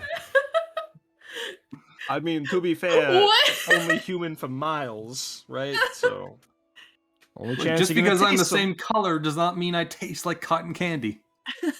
Oh, Lord, but that's not what we're looking for. We're looking for spice. Yeah, come on. Hit us Come up with on, that Lily. Spice. Come on, spice. Hit us up with that spice, that goodness, that I don't know. Better question for chat. What are your ships? Oh, I don't know. I don't want to put it right out there, but Hopefully not Paige and Sis. No, really, no. sisters, No, do not we're ship Yes. sisters. I am also back.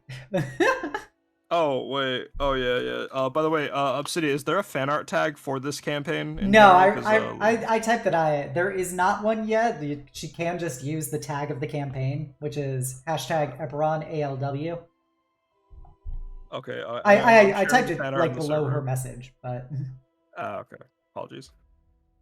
I put the fan art that she made into the D&D server. Oh, ooh, so I'm cute. excited. It's very cute. It's a very cute. That's so cute. Oh my god, I love it. Oh my Oh, god. let's make room on the overlay for fan art. All right. So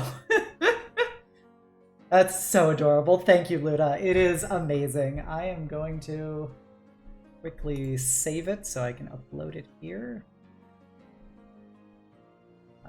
Put this in the D&D folder. This might block out the whole picture, just be aware, because I know Luna uses notoriously very large canvases, which we love her for. There we go. There, oh, this one's actually reasonably sized to be able to just toss it on the screen. There you go. That's our artist depiction of little Paige with her friendship face. So cute. I love it. I love it so much. So adorable. She looks so desperate.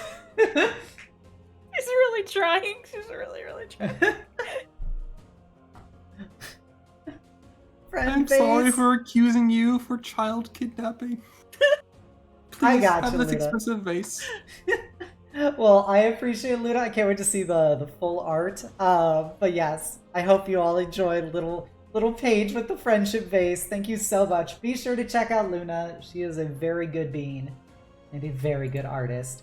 Very, very good. Yes, everyone check out Mami Mana. Commission her. I command it! You too can have your very own friendship vase. Yeah. Yeah. Okay, so with all of that taken into consideration, you guys can go to the governor's mansion if you are so inclined. As you walk up to it, you notice that there is a dead space in front of a probably 20-foot high wall around the governor's mansion, and there is a what's it called? There is a checkpoint with a further set of non-wall like fencing in front of a gate, and there you see about 4 different people of orc, hobgoblin, a warforged, and a lion shifter are all wearing Greywall watch armor with the symbol of it's a tower with what appears to be like an octopus face in front of the tower. And they're all just kind of milling around. I guess I'll slowly start to approach towards the front gate. Okay. I will walk with Kliff. Gotcha. As you guys walk up, they see you and they kind of move to more attention and they start muttering to each other in Goblin. Which I understand. I know.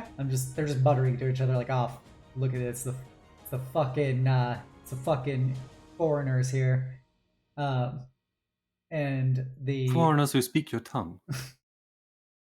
They pause for a moment, and the Warforged will walk forward, and you're like, all right, what is it you require? Oh yes, I am Kliff de Oren. This is my companion here, Jubilee. We seek an audience with the governor and hopefully Denied. find... Anything else? Now, hold on there. We're here with the authorities. We just have a couple questions regarding a recent incident.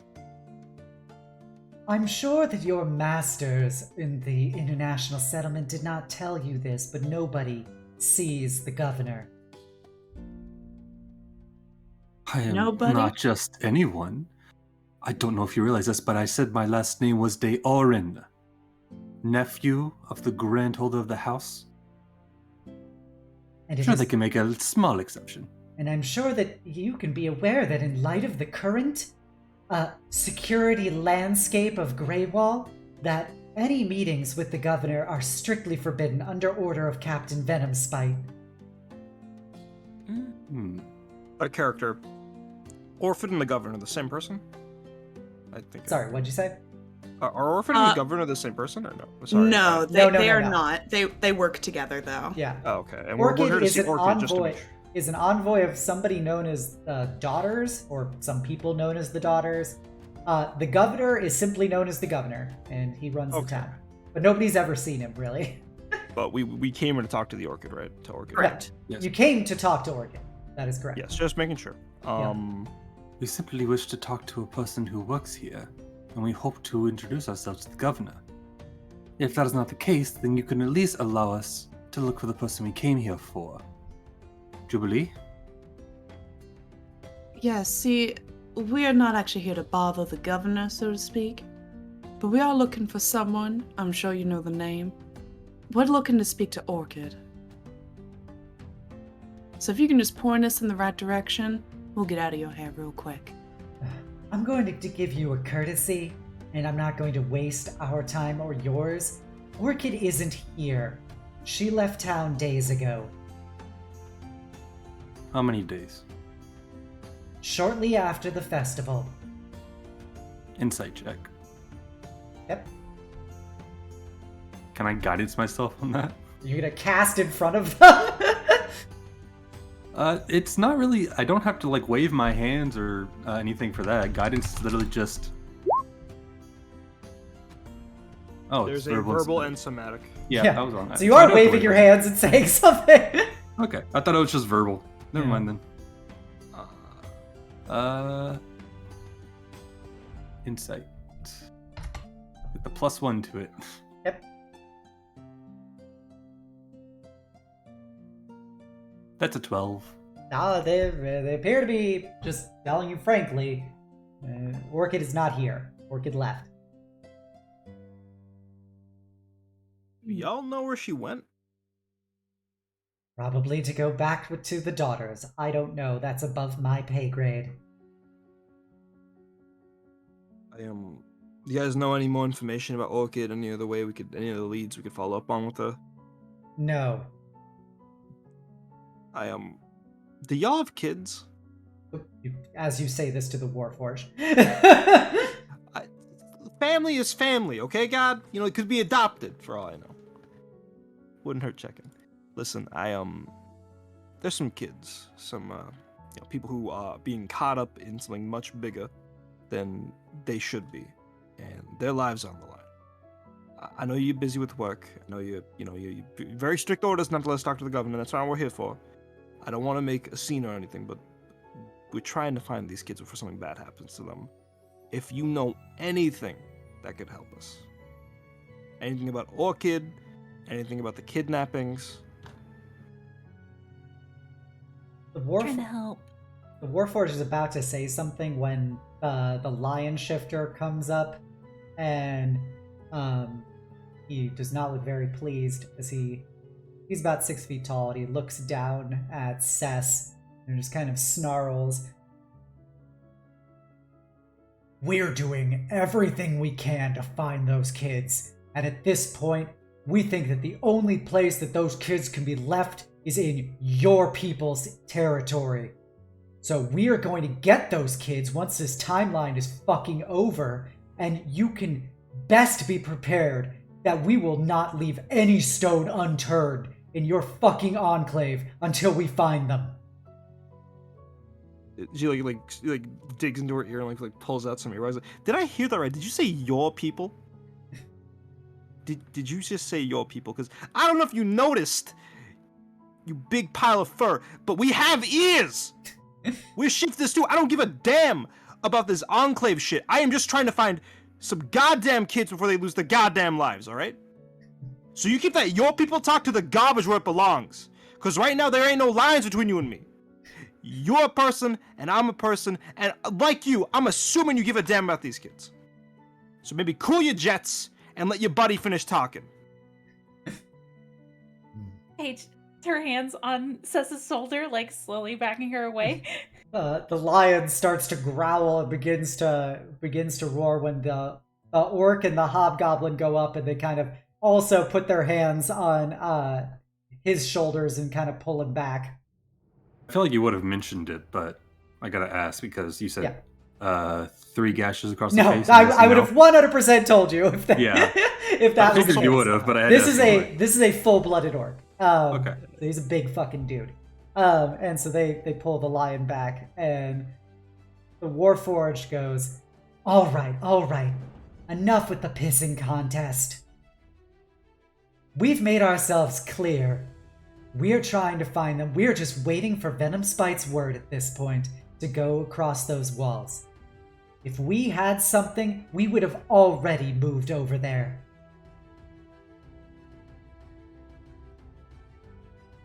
You best enjoy what time you have left to avoid that.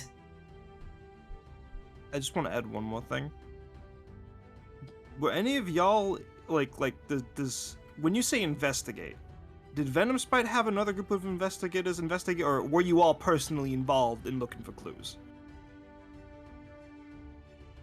I think we've made ourselves clear. I just wanted to, The only thing I hear is y'all haven't found anything yet. So if you'll excuse us, we're gonna go do our jobs. Yeah, better than definitely sitting around talking all day. Come on, y'all, let's go. We have leads to follow. Says looks back at the group of guards one more time and just says, "Y'all can be better than this," and just turns her and walks off with the group. Sorry, Yulia, you had something to say? Oh no, she just asked if Cess was okay. Like holding her hand. Yeah, angry. She's trying not to like she's anger gripping the other hand because she doesn't want to break Paige's hand. As we're walking away, I do not trust them as far as I can throw them, and I am not very strong.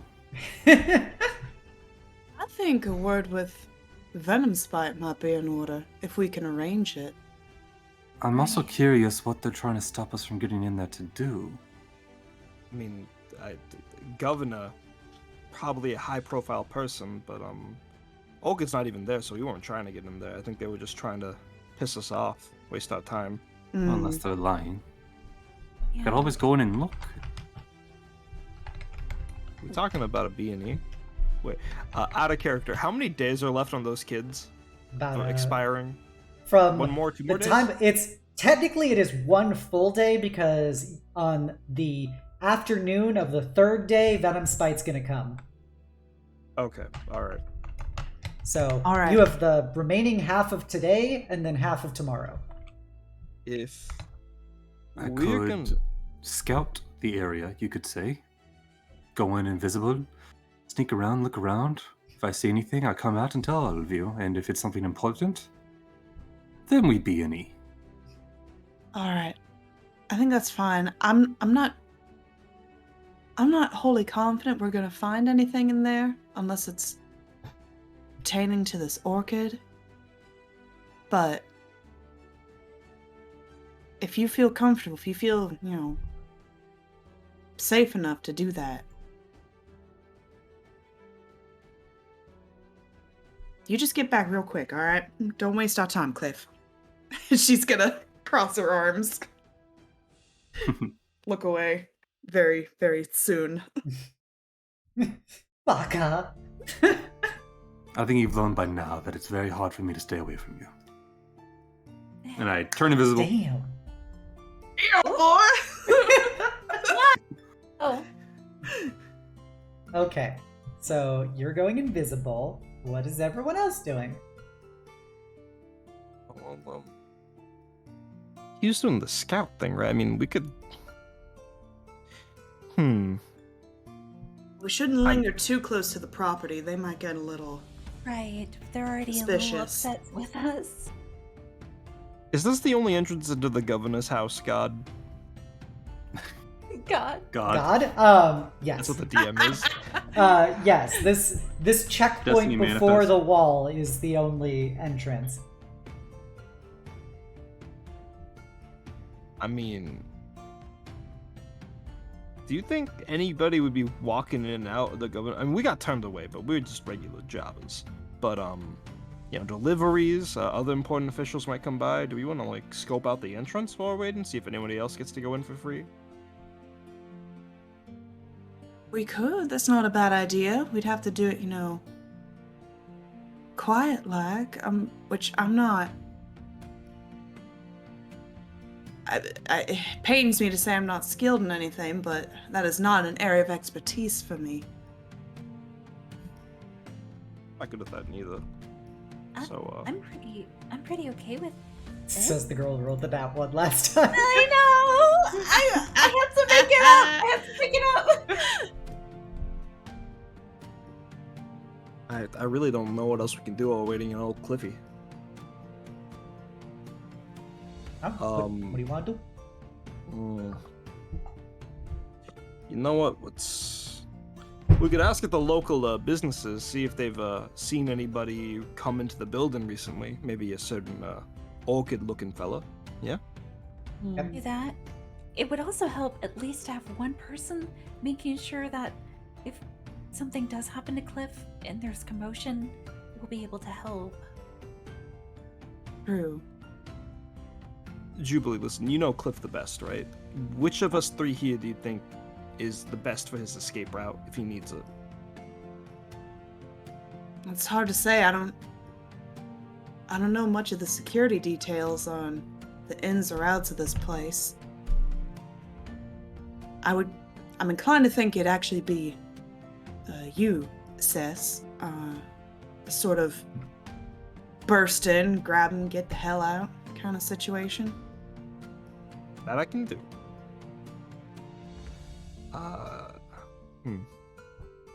Okay, Yeah, I can do that. I can do that. Okay, before you do that, then I'm gonna go ahead, and Cess is gonna go ahead and cast Fortune's Favor on Cess. Yes, Paige? What are you doing? Sorry, there's a dog. There you see a dog walk by. There's a dog that walked by.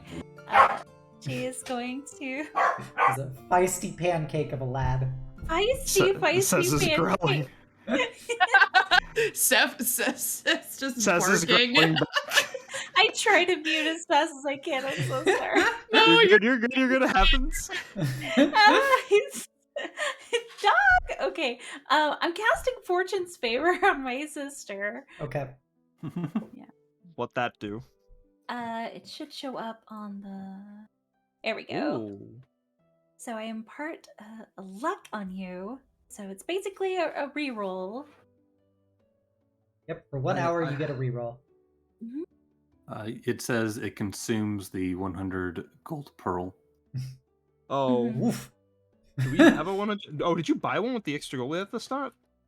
I assumed I bought the materials for it. Yeah. You'd waste 100 gold on my Luxus? You sure? Just want to make Well, sure. knowing you're your okay. luck, maybe it's worth it. Well, She hold drops- on. Litro, She drops if you're talking about $1,000 on you. If we're talking about Sure. Mistwalker's Litro, motherfucker, I didn't get a turn. Alright, Of yeah. course. I'll Was it follow session under the 1 you luck. rolled 3 nat ones? Oh, that was a different time. That was a different Tate. Different alternate universe. This is All right. very lucky, you know. This is actually, it's like 10 grand worth for this. You guys are getting paid 200 gold to complete this job. Yeah, I'm definitely gonna give Sis half my pay for this. But I do 200 actually each, have- but yeah. Yeah. All right, I'm gonna wait out here then. There's like a little cafe right that's within eyesight of the gate, right, or something like that. Well, there's a dead space, so there's probably about 100 feet between the checkpoint and where buildings are allowed to be. I'm just gonna stand there menacingly Okay. because I gotta be close enough to get Kliff out. Worst case. Yeah. So Kliff went invisible. You're 100 feet away. What does Kitty 2 and Jubilee do?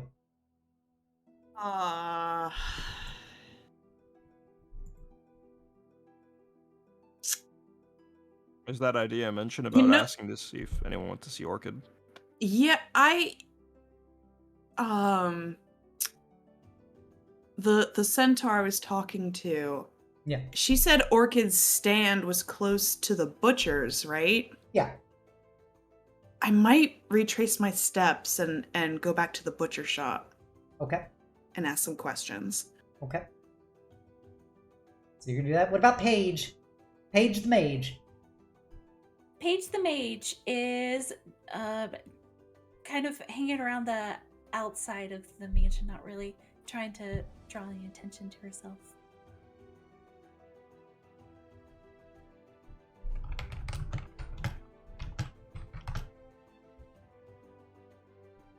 Okay. So, all right. So you hang out not next to Sess, but adjacent to Sess. And let's see what else we got here. Litro. So you are currently a stealthy lad, being invisible like. What do you want to do?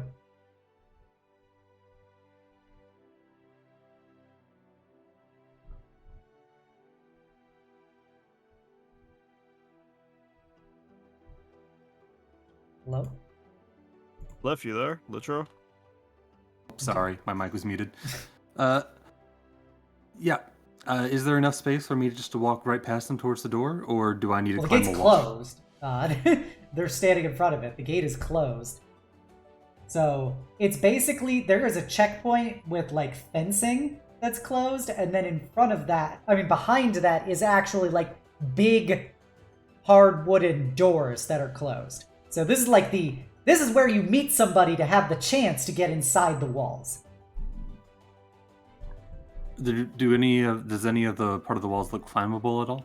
They're about 20 feet high. Is it like loose brick where I can like climb up it like a rock wall? It is not. These appear to be hewn from big slabs of stone. So there's probably some slightly mortared crease marks between the different slabs, but they're quite solid pieces that were probably used by some kind of magic means to create this wall. Okay. Does the gate look climbable then? Like the doors? Yeah. Well, I guess like if you like get up to some kind of handle on it and then use that, it would be a tricky climb. It would not be easy, but it's potentially possible. Is there any other way in? Not that you could see standing in front of the gate. Well, Your then I might little as well 5'2" try. self. Your little 5'2" self is having a hard time figuring out how you're gonna get over this 20-foot wall. Oh, he's just so small. I'm pretty small. Can I squeeze through the gate? No. The gate is closed. There are two giant doors which are shut. There is a smaller, just like basically like a chain link fence gate in front of those. That's the area that you were talking to the guards in. And I can't really open it without making a bunch of noise. Not unless you had like a silence spell. If I take out 2 of my daggers, could I climb the wall that way just by stabbing into it? That's going to be very difficult because it's a dagger into a giant stone wall, and B, that's going to make noises. Fair enough. Yeah, I'll try and climb the gate. You said I can use something like a small little lever to like shimmy up it. So if you we'll say that the handle is probably about 4 feet off the ground, and then you're about 5 feet. So you got about a 6-foot distance you need to figure out how you're going to get past. I'm invisible, so... Well, you can conceive of this before you start climbing, because once you start climbing, you're going to make stealth checks for sound and everything. Yeah. So you've got 6 feet to figure out how you're going to get past it. Like, what do you mean by get past, like, Okay, sorry, so... I'm a bit confused of all right, what you're describing. I'm going to quickly do something on the screen. So, all right, so we've got a door, and I got to freehand this. All right, so the door is a big-ass door, and it has, like, a handle here. And then you can go basically 5 feet, and then the door goes into an overall wall, which is a further, like 6 to 10 feet above you. If you're looking at Roll20, this is my rough outline of it. So this would be you standing here, realizing where you are. Okay. And so you're standing here on top of a door, like on top of the handle of a door, in a frame. If you're trying to climb this, there is wall above the door frame. You have to get from the distance where you're standing to the top of the wall. That is the distance you're struggling with right now. If I, like... Can I use acrobatics at all to try and kind of, like, hook my feet right here and then, like, flip myself up over here? That would be a hell of an acrobatics check. A more realistic would be, I guess, a standing jump for athletics, but you can do acrobatics. It's going to be much more difficult. Well, my athletics is -1, my I'm acrobatics just telling you, is like, +3. you can do it. It's just harder because that's a wildly impractical use of acrobatics. Okay. You're not trying to break a fall. You're trying to, like, twirl up a sheer surface. Okay. I guess I'll go with athletics then instead of acrobatics. All right. So I was just trying to use my positive modifier. I'm aware.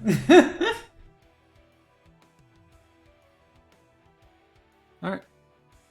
I will sneak up towards the gate and start to climb that.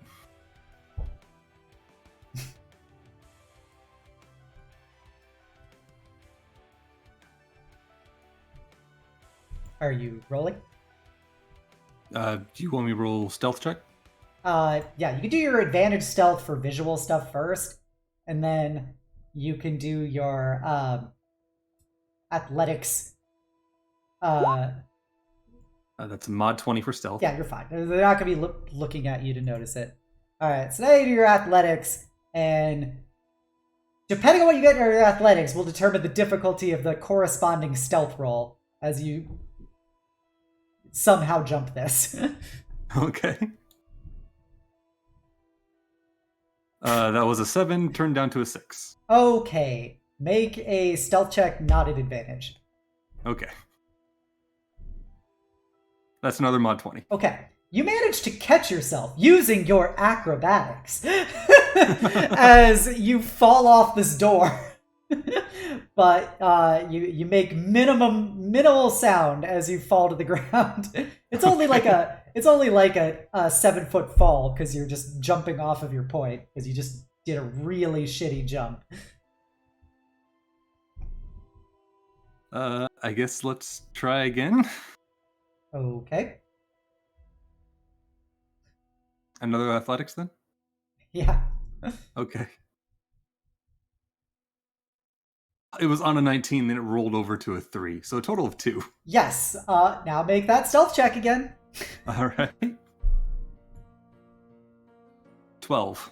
So this time, you definitely lose your footing a bit on the door, and you have a harder time catching your fall. So you do make an audible plop onto the ground. But it's not like dust swirling everywhere kind of thing. It's just there's a thump sound as you hit the ground. And the guards start looking around. Like, what the fuck?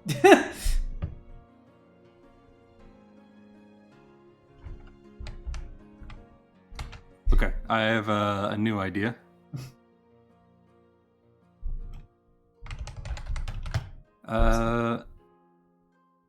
Is there like anywhere I can like hide, like just out of view of where the guards are currently?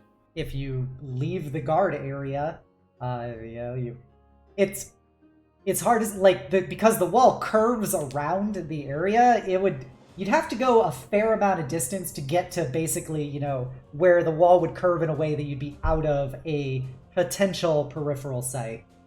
So I don't know. I don't know how geography works. So it'd be like 40 feet away. Before I do this ridiculous plan, I'm going to quickly walk around the entire thing to see if I can't find an easier way in. Okay. As you are walking around, I will pass over to Jubilee. Jubilee, you have... While all of this is going on, you're retracing your steps to the butchery. Yes, correct. Okay. Sorry. Oh, so I didn't know if you wanted to do this for the sake of expediency, since we've already talked to the butcher. But really, I just wanted to check to see, if they had eyes on Orchid, and if they saw the Lamia with her, or at least at her stand. Yeah. If you ask for further clarity from the area, people say she never made it to the stand. She got lost in the crowd before reaching that. Also, while you're there, make a perception check. Okay.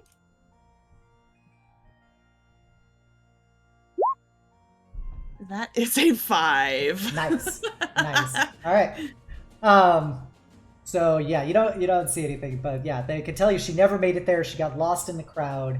And do they know anything about Orchid? Just know that she's the Fae envoy, works with the daughters who run Drome as just a kind of envoy into Greywall, because Greywall is under one of the warlords of the daughters, and she's not here very often. She maybe comes once every couple months, but she was asked to be here for this, and then she left after it was revealed that the child was taken. She helped Lady Cryotrixia and High Priestess Hecate and Captain Venomspite search for the girl.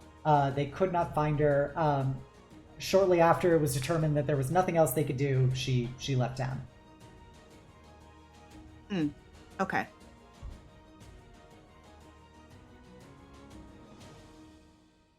All right. I think that's everything I would have thought to ask. Okay. Where do you want to go now? Probably just regroup with everyone. Mm-hmm. As you are regrouping, you do notice something very specific, just because you actually recognize this. Heading, as you're kind of retracing your steps back, you notice going in the direction of the of the Bloody Cairn, you see on the wall a little pink heart with a little chibi fox in it. At probably about, if you're standing up straight, it would probably be about the tips of your fingers. So maybe knee height off the ground on the side of a building. Which building is it? This appears to be just a residence. It's on the side of a residence next to some graffiti. Okay. I'm tempted, but I am not going to follow that trail alone. Okay. So I will I will clock that, remember it, and continue to regroup with everyone.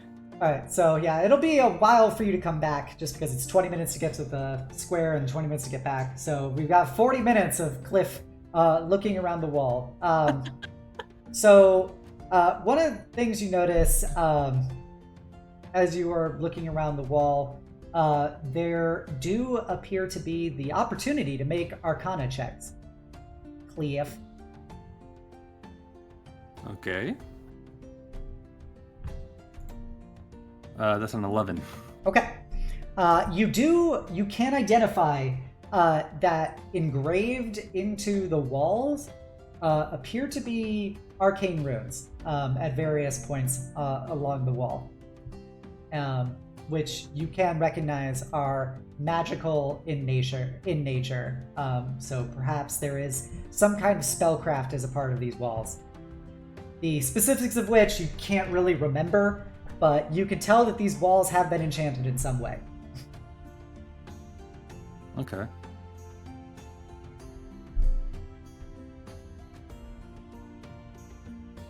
How high did you say the walls were again? 20 feet high. 20 feet high. Nope, sold it. Damn it. Okay.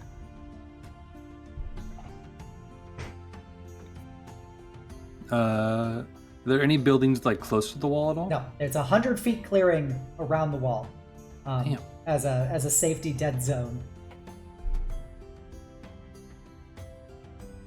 Well, I know one way to try and get the door open, but it's very dumb and will likely get me killed. So I probably shouldn't do that.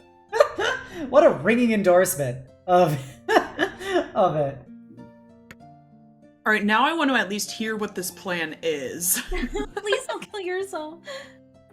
Basically, I would use an illusion to make noise on the other side of the door to try and get the guards in the front to open it up, but it will likely fail because one, there's probably guards already on the other side who would hear it and just be confused, and it'll also make me drop invisibility, which means I would have to rely on my pure stealth. Yeah.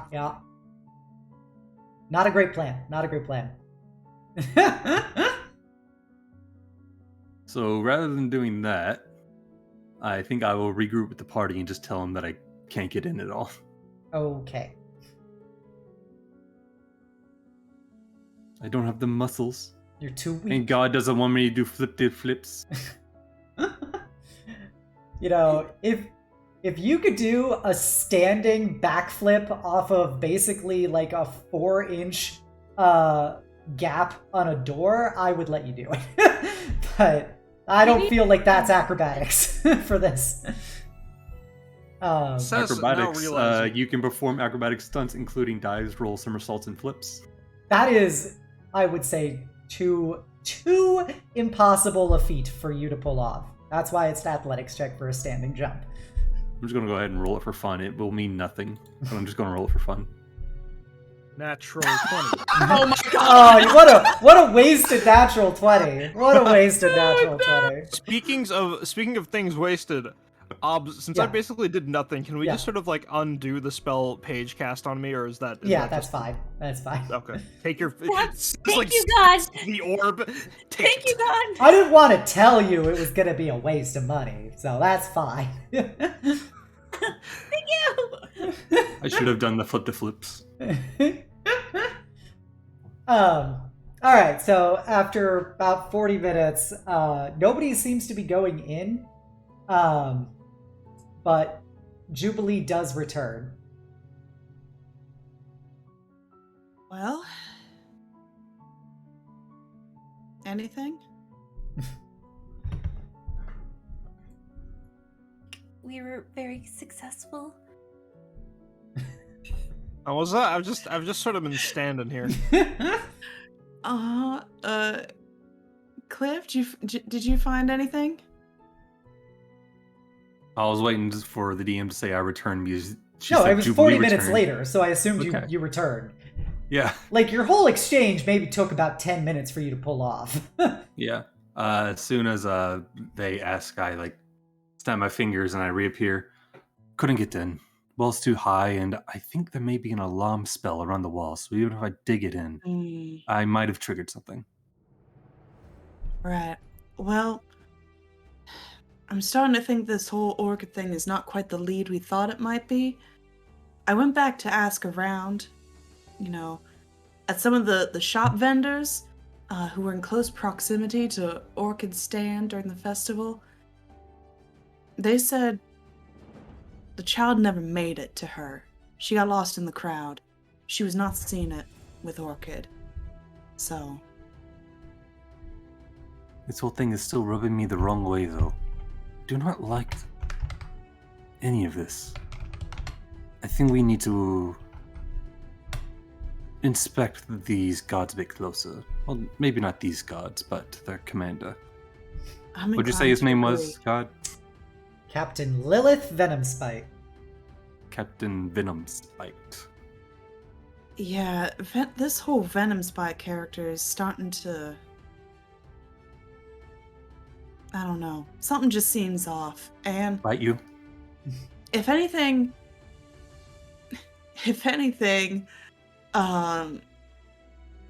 let's say there's nothing wrong with this Venomspite character. It'd still be good to share information. Just in case. But you have to admit, even their name sounds like that of a villain name. That's racist. That's racist. You just can't assume. Just Not racist. It's namist. There There's a are difference.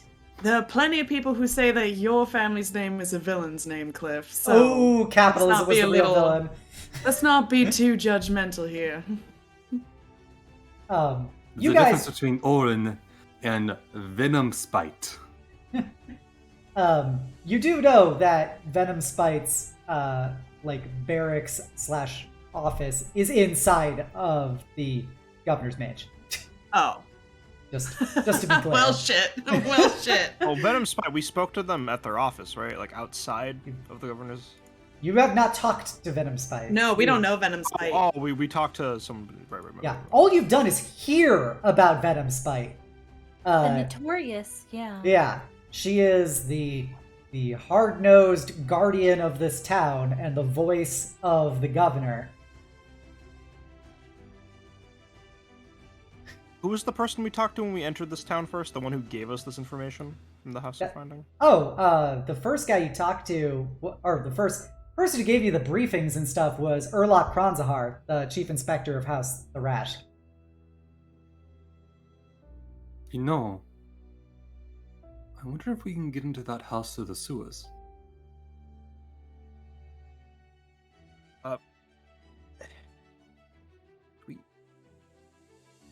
We sure we don't want to go tell Erlock about our findings then? Because this is kind of above us. What at have this we point. found? We have nothing of pure evidence. If we turn anything in, it would just be mostly hearsay. We have no solid evidence to hand over. We do. We have a description of one of our suspects, 6 suspects, and there's the markings that Jubilee mentioned. I mean, it's something, right? Because, well, frankly, at this point, it's starting to become something bigger and bigger, and we may need a bigger powerhouse to get those gates open for us. If we sneak into the sewers, then what? If we get caught in there, how do we get out? We run. Back to House Thrash and hope that they can hide us while we, after getting the evidence here. This feels like a final gambit sort of situation, like a we do this, there's no coming back sort of deal. We hit our faces once when we went into a church. Well, yeah, but that wasn't a hit our faces. Okay, listen, I may be a little blind, but even I could tell my disguise was shoddy at best. In addition, you mentioned they had some sort of alarm spell.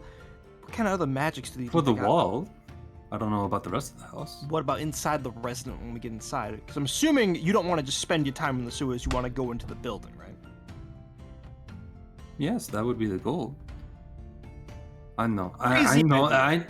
I know it's But- not the best, but it's just it's just something irks me, and I rather... This is the closest thing we've had to a lead this entire time, and I feel like I just hate to be stopped by a bunch of assholes in a tall wall. Jubilee Page, what do you think? I think you're right when it comes to this being a lot bigger than us. There's something a lot more powerful that's in that mansion, and I don't even think sneaking in is a possibility.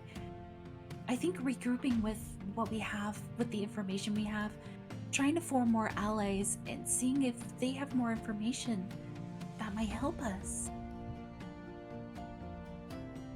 If we at least come to Urlock with our suspicions, there's a chance he could at least point us into a way to get inside the government's mansion. I don't know. Jubilee, you know how this big stuff works, right? Well, yes, but typically with things like this, you don't have a time constraint. There's, people to talk to, paperwork to fill out. There's a way to go about these things, and we just don't have the time. By the time we finish gathering allies to do whatever it is to get in there, whatever might have been there will either be covered up or time will have run out, and then they'll invade the city. Alright then, fine. If we're doing this, we gotta figure out what sewers we're gonna use to get in there. And there's one more condition I'm gonna ask. I'm gonna go in first. Okay? Okay.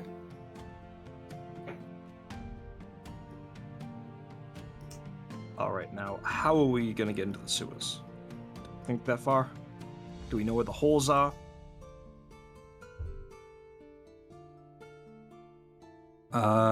Because of my background, would I know general sewer layouts pretty well? That is a very approximate knowledge. Generally, how sewers are laid out. Yeah, like... Yeah, I guess. You have basic... Yeah, would I be able to quickly find a manhole and be like, yeah, this probably might lead in there?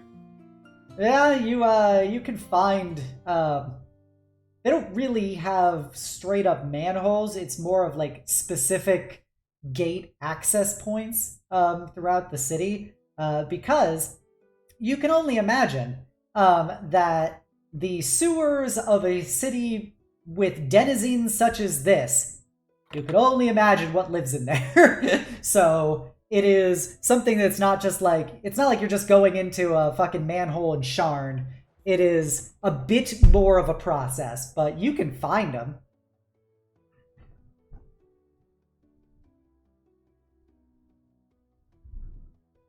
Going into the sewers, I feel like it's just running us around in circles. I'm a little concerned about that as well.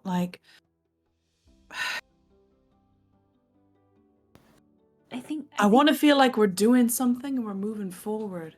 Right. And there certainly is something strange happening in that manor, but I don't know if it's something that's going to help us find those kids. Right. I think it's We only could gonna also lead us try... around the wall. I could try throwing my weight around and intimidate them with my nobility name. They didn't seem all that impressed with you the first time. Well, maybe if I put on the heat a bit more, and I have some strong fellows backing me up. I don't think getting into a fight is probably the best course of action at the moment. They seem... It wouldn't be a fight, it would just be more... Yes, but it might take turn us to your into... manager, kind of. They didn't seem too keen on that before. No. I really think we should regroup. We should discuss our findings and see if there's someone else who has a lead, or maybe they've picked something up along the way that we didn't notice.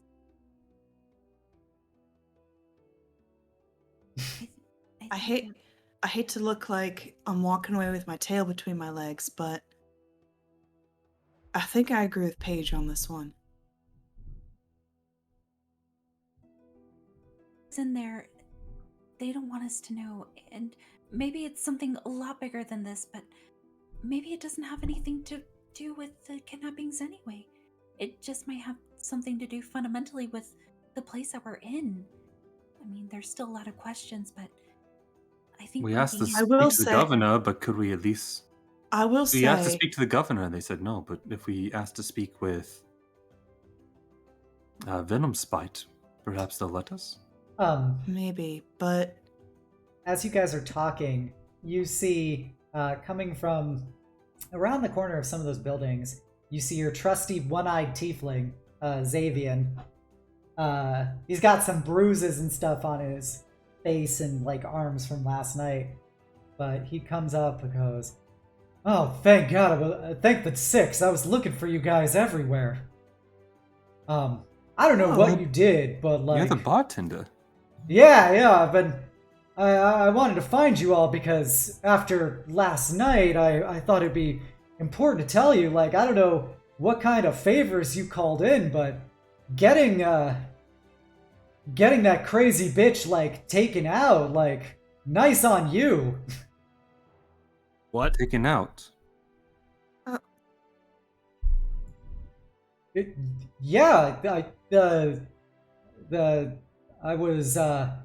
I was coming back to my bar this morning to start doing some of the cleanup work, and I was fucking might be around sunup, and I saw like fucking 6 people dragging her, far enough away. I assumed they were with you. Do these people have masks? Their faces were covered, but I mean, What not direction? masks. What'd you say? What direction? But fucking back towards the bloody cairn. I don't know. They looked to be heading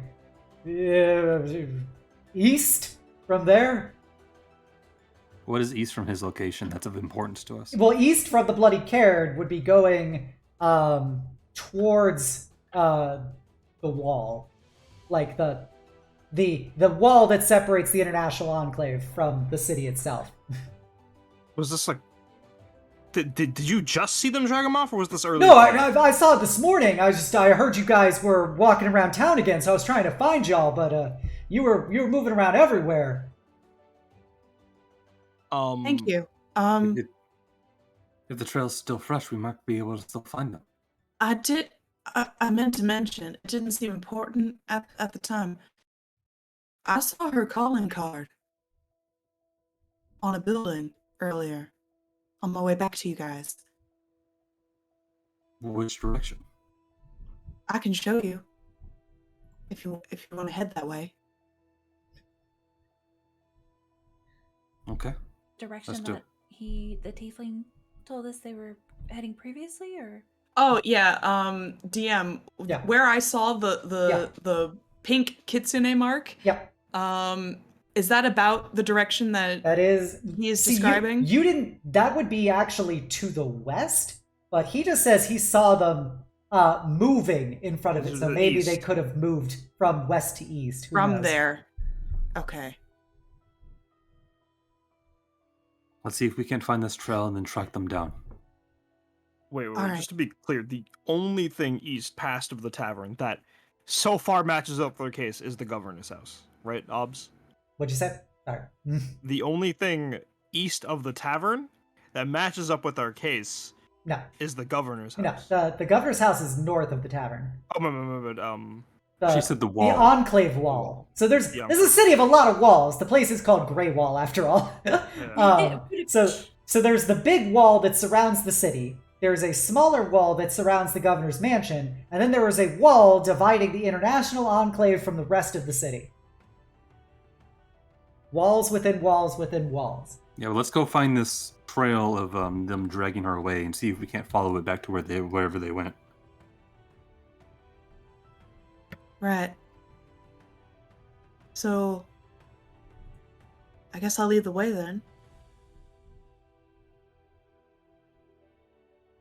Alrighty. As you guys start heading that way, Xavier goes, So wait, if it wasn't you guys, then who was it? Possibly the kidnappers. Thank you, goodbye. Thank you. Thank you. Yeah. We'll give you a vase later. Thank you. What, a vase? As he's confused, you guys depart. It takes you, as like I said, it takes you about 20 minutes to get to the Bloody Cairn. And as you're looking around that area, now that you know what to look for, you do see a little pink heart kitsune, once again at about knee level. Looks like our war criminal may have left a trail for us.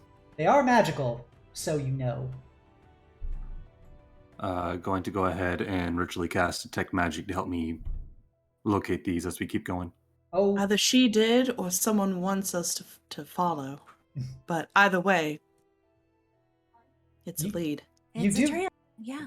You do notice when you activate Detect Magic, as you look at these things, they are very magically distorted. Like the same energy you felt from the Bloody Cairn when you did Detect Magic, that's what these markings have. Good, that means they stand out from the rest of the magical crap in the city. Yes, they in fact do. It hurts to look directly at them with Detect Magic up, but you can clearly see where they are. They move in ways that magic should not be capable of doing. Fantastic. Then I look for the corrupted bits of the weave as I continue, like, there's another one. Ugh, that's gross. Oh, there's another one over there as we keep going forward. And as you guys follow this, it does appear to be a trail.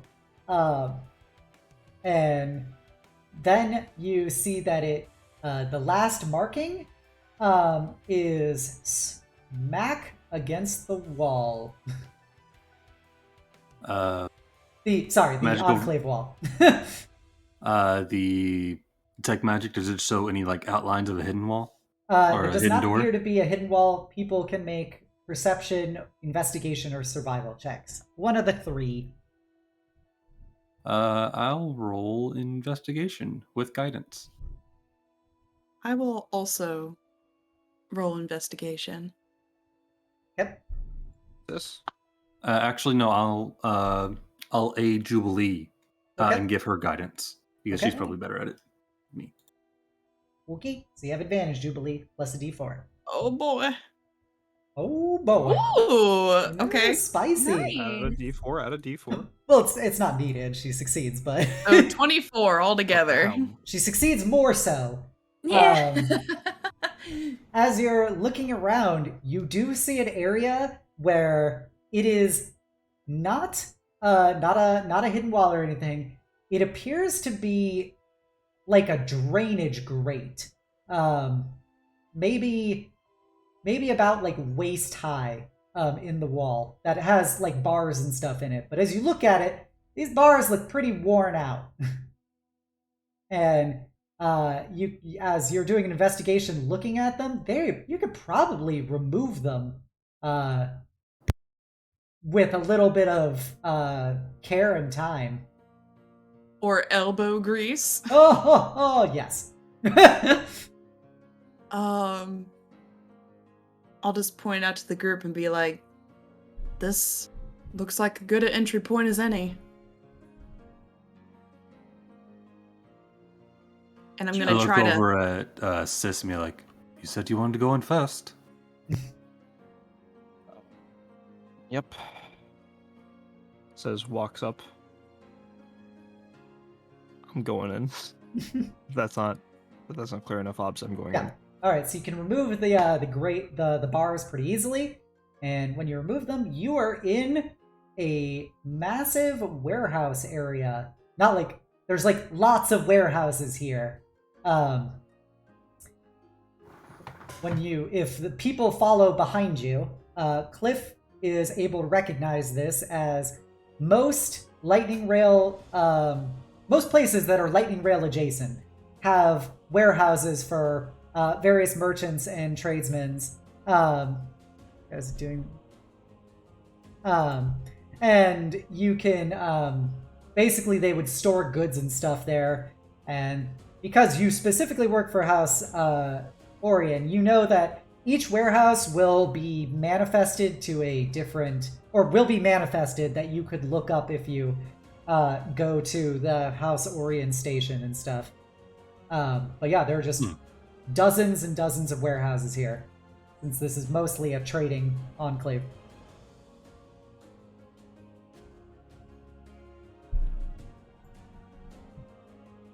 I can't see because I don't have dark vision. Well, it's not dark. You're on the other side of a wall. Oh, I thought we were like underneath. All right. No. So you go through this drainage gate in the wall. You get on the other side of it. You're on the other side of the wall, and you see all these buildings around you. At this point, it's probably about like 3 PM. Do we see any more symbols leading the way? Not right here. I'll start looking around for them, looking for that twisted, sickening magic. Okay. What about everybody else? We're in a warehouse, right? A warehouse footage- area. There are warehouses everywhere. area, excuse me. Oh, there are warehouses. Oh, excuse me. If Kliff's looking for tracks,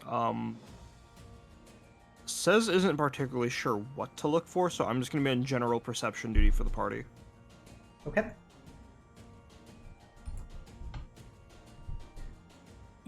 Any footprints? Any large? Yeah, I was about to say. That's I feel survival to find footprints and Yeah. stuff. I feel Okay. inclined to look for large boot prints. Yep. I will roll survival then. I will help you with that. Will you so. survive, even though you Will live I there? survive? Okay, can I roll with the Yeah, you advantage can roll or- again. Awesome. Okay. Okay. 17? Mhm. You see what appears to be very big, deep steel boot prints. Yeah, Hot dog. dog. So you do in fact see them, and based on your guys' investigation at the Dryad Grove, you know that these are the same type of boot prints. Are they leading in any particular direction, or They're are they heading just- deeper into the warehouse area. Okay. Everyone, I think I found it. Let's Good move work, quickly. Paige. As between Kliff's magical radar and Paige's astute tracking capability with Jubilee, since it was Jubilee's assistance that got you that, you guys are following through the trail, and you arrive at a large warehouse that has it doesn't have any windows on it, except for like at the very top of it. It's probably, the warehouse itself is maybe 30 feet high, and then the windows are at like the very top, along maybe 3 feet below it, or 3 feet below the top. And if you circle around the warehouse, you see that there is a closed door at like an anteroom type. So the building is shaped like an L, and so at the bottom of the L there is a door in it, and it just says, Warehouse 13. How tall did you say the windows are up? You said They're 3 probably feet below like the roof. 27 feet high. Oh, Jesus, that's a huge warehouse. Yeah, it's a 30-foot tall warehouse. The windows are 3 feet below the top. I was about to say, Jubilee, can you give me a lift so I can look through the window? Nope, no, you can't. Yeah. It's No. a big storage building, so they don't need to have the windows low to the ground, since it's not really nobody's looking through them or anything. Man, I do wish I some- was Spider-Man. Is the door locked? You gonna try the door? Yes. Carefully. Okay, so Perhaps not you. Perhaps it might be better for someone else to open the door. Let me, just in case there's something on the other side. And Sez is gonna grab the door and twist it open. With this, you. One second, I have to check something real quick. I'm sorry. Is it there- only the? I is it actually only the one apologize. door, by the way? There is a second door. Okay. I was So about to there's say, the is there a second L-shaped door, and then there is a bigger, like, cargo door, which is closed along the side of the building. Alright, sorry about that, because I had to actually look at my map.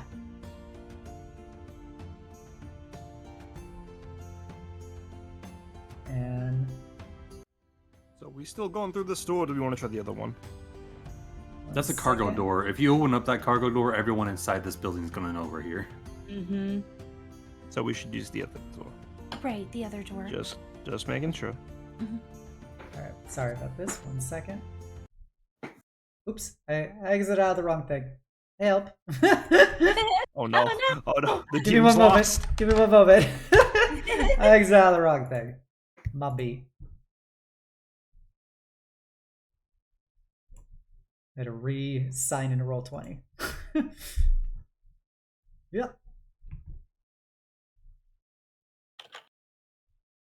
Sorry about the cease and desist of music. Since this is now the opportunity to have a map, I actually have to open it. There we go. It should be visible. Doesn't appear to be. Heck.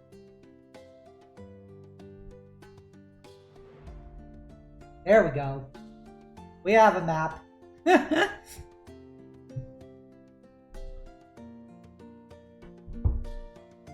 Alrighty. So, Oh, should we be looking at the Discord? So because we might be able to see it. If yeah, we're yeah. You looking at don't our screen. preferably do not look at look at it through the Roll20, not through the game. Yeah. That's That's why I use the watching eye. I don't know how to thing do on that. mine. Sorry. It's good. We'll figure that out later. For now, where do you Okay. want us? Okay, so you guys can set yourselves up along whichever door you wish to use. Probably this one over here. Okay, so that's the big cargo door. Oh, that's Yeah, the big so cargo not door. this Where's the one, little yeah. L-shaped door? The little L-shaped door is down below you if you move, since you can now actually see things. I can't see what's I know, right I'm here. saying since you can actually see things, I actually reveal this. Where's my sister? I'm So, I'm trying there to is the concentrate. L-shaped door. I'm trying to drag Where is myself. she? It won't let me drag myself. Looking around everywhere. You have to click your Click and name. drag your name onto the map from Yeah. the list of character sheets. Yeah. Yeah. There they are. That's not. That's That's not the my sister. illusionary That's not bullshit. me. That's the That's wrong me. token. No, I'm trying to drag myself.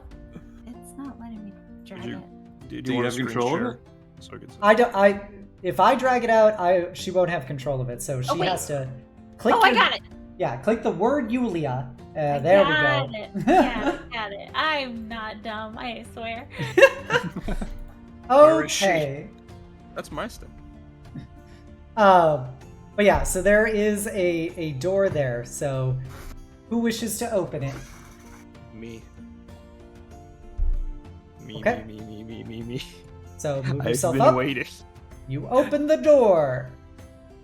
Inside, wildly unprepared for this to happen, Combat. you see there are two men. They were kind of chilling out behind some desks, and they look up at you, standing at the door, and they look at each other, and then one of them goes, how can we help you?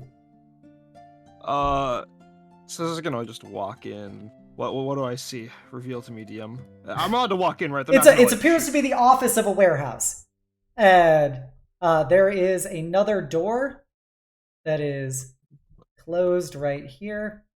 I'm gonna look at both of them. I'm just gonna be like, well, for one thing, you can get the heck out of here. It is time for inspection. We can't have you here messing about. We need you to get out of here. You can come back in about half an hour. Take a quick coffee break. It'll be fine. As I try and roll deception on them, I guess. You can. Oh, apparently, music is not playing. Frick. I'm just a hot mess here. Hot For mess. tonight, it is okay. The scuff. All right, so yeah, you can roll your deception if you want.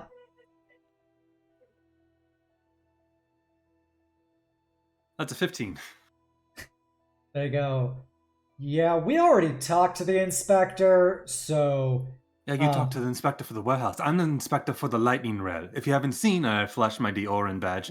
I'm here to make sure that everything is up and up around the actual lightning rail to make sure nothing messes up with the train. Now, if you'll excuse me, please leave. Music that I'm playing. Right. Oh gosh, I have to figure out a lot of stuff. Sorry. I was not prepared to switch to the battle map. Okay. So with that, he goes, sir, I'm gonna please ask you to leave. We have to go make sure this is all okay. The player's been waiting for a thing. Yeah. So Cez's funnel is finally ready for this. Cez is going to walk up to the counter and there's a little cup of like quills or something. Cez is going to grab it and crush it and say, "You heard the man. We're here for an inspection, and I would like to roll intimidation." Okay. All Can right, I aid with my attempt at deception? Sure. Nope, 5. Let's go. Oh wait. Oh wait. Is that with advantage then? Yeah, we'll do that. 7. No. They go. No. They look at each other for a moment, and then the one directly opposite Cez goes, "Okay, I'm gonna go talk to the manager here, and I'll make sure everything checks out, okay?" Stop. Oh, I stop him before he goes to the door. Yep. And then I quickly, without even thinking, I summon a shadow dagger and I throw it at his knee. Okay, that escalated very quickly. You can get your quick throw in, and then you were gonna roll some initiative.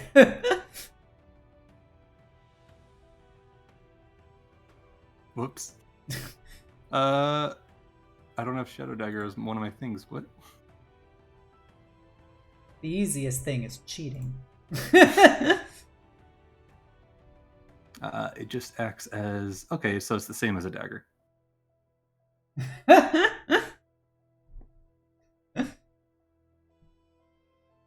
No, wait, that was on a 20. Whatever. 7 to hit, then. So, you chuck a dagger at this guy, and it pings into the door next to him, and he takes this opportunity. As I look at him, I'm like... Yeah. And I was like, I said, you need to leave. And he will throw open the door and say, "They're here!" And with that, everybody roll initiative. Boy. This is not going well at all.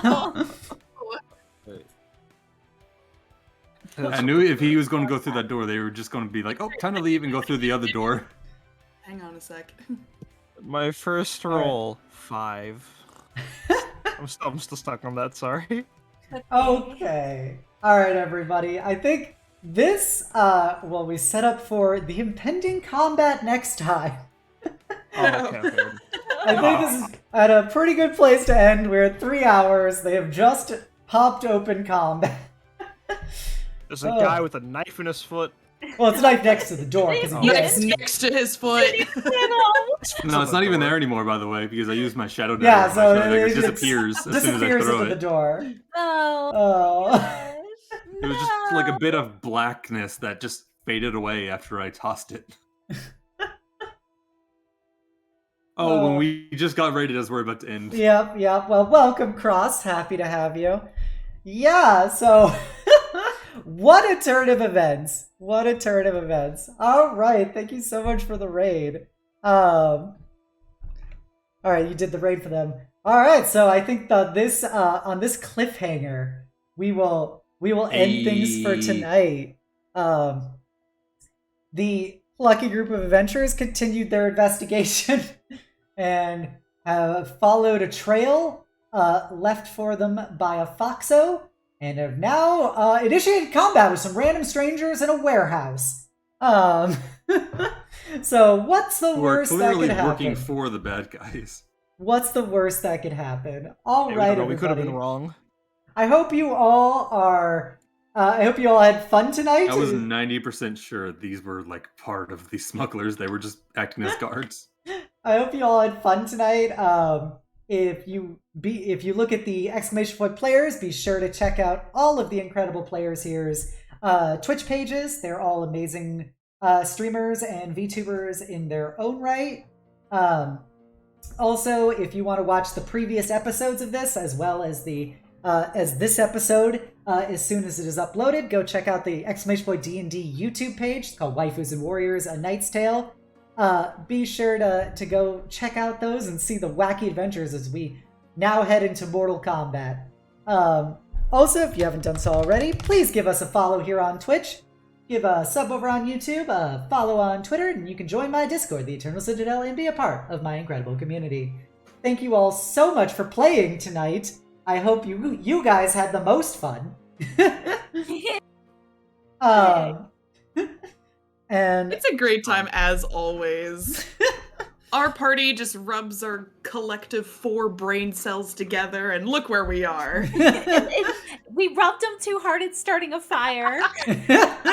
The only smart one amongst all of us, I think, is Paige, and Paige is too like insecure to really say most things without being scared and messing everything up. Confidence, sister. We gotta get you a pair of sunglasses. It just comes with it. you'll Yes, love to yes. see it. Yeah, You'll love to prescription see it. sunglasses. Perspiration? You good? All right, we will be back here next Wednesday as well for more adventures of Ashes of the Last War as we come to potentially the climactic conclusion of this quest. Also, next Tuesday, Final Fantasy Tactics D&D. Be sure to come by Litro's stream for that. It's going to be a blast. You can see all these wonderful people all over again, being adorable. We are going to find ourselves a raid target for tonight. If anybody has any suggestions for who they'd like us to do, if you're a follower, please copy down the call to hugs. If you're a sub, please copy down the knight's message. As we will go find ourselves a yonder raid target. Ooh, there is a buddy of mine, Errolvin. Oh, I know Errol. Errol's a good bean. Yeah. All right, we'll raid Errol. Good bean. Yeah. He's a good burb. Good burp. Yes. All right, everybody, he's playing Fall Guys, so let's go send Errol some big love-a-roo. Huggle-wuggles from our lovely Eternal Knights. You Yes. again. Yes, thank you guys so much for playing. Thank you for coming by. I can't wait to do this again next week. I will be back Friday on this channel for more Vampire the Masquerade Bloodlines. Be sure to come on by. It's going to be a blast. Litro also DMs a campaign that night, which I cameo on, which has literally all of these people in it. So if you want more of their amazing action, be sure to come by Mistwalkers on Litro's channel this Friday. Yeah. And I will see you guys all soon. Let's go send Errol some love. Bye! Bye. Bye-bye.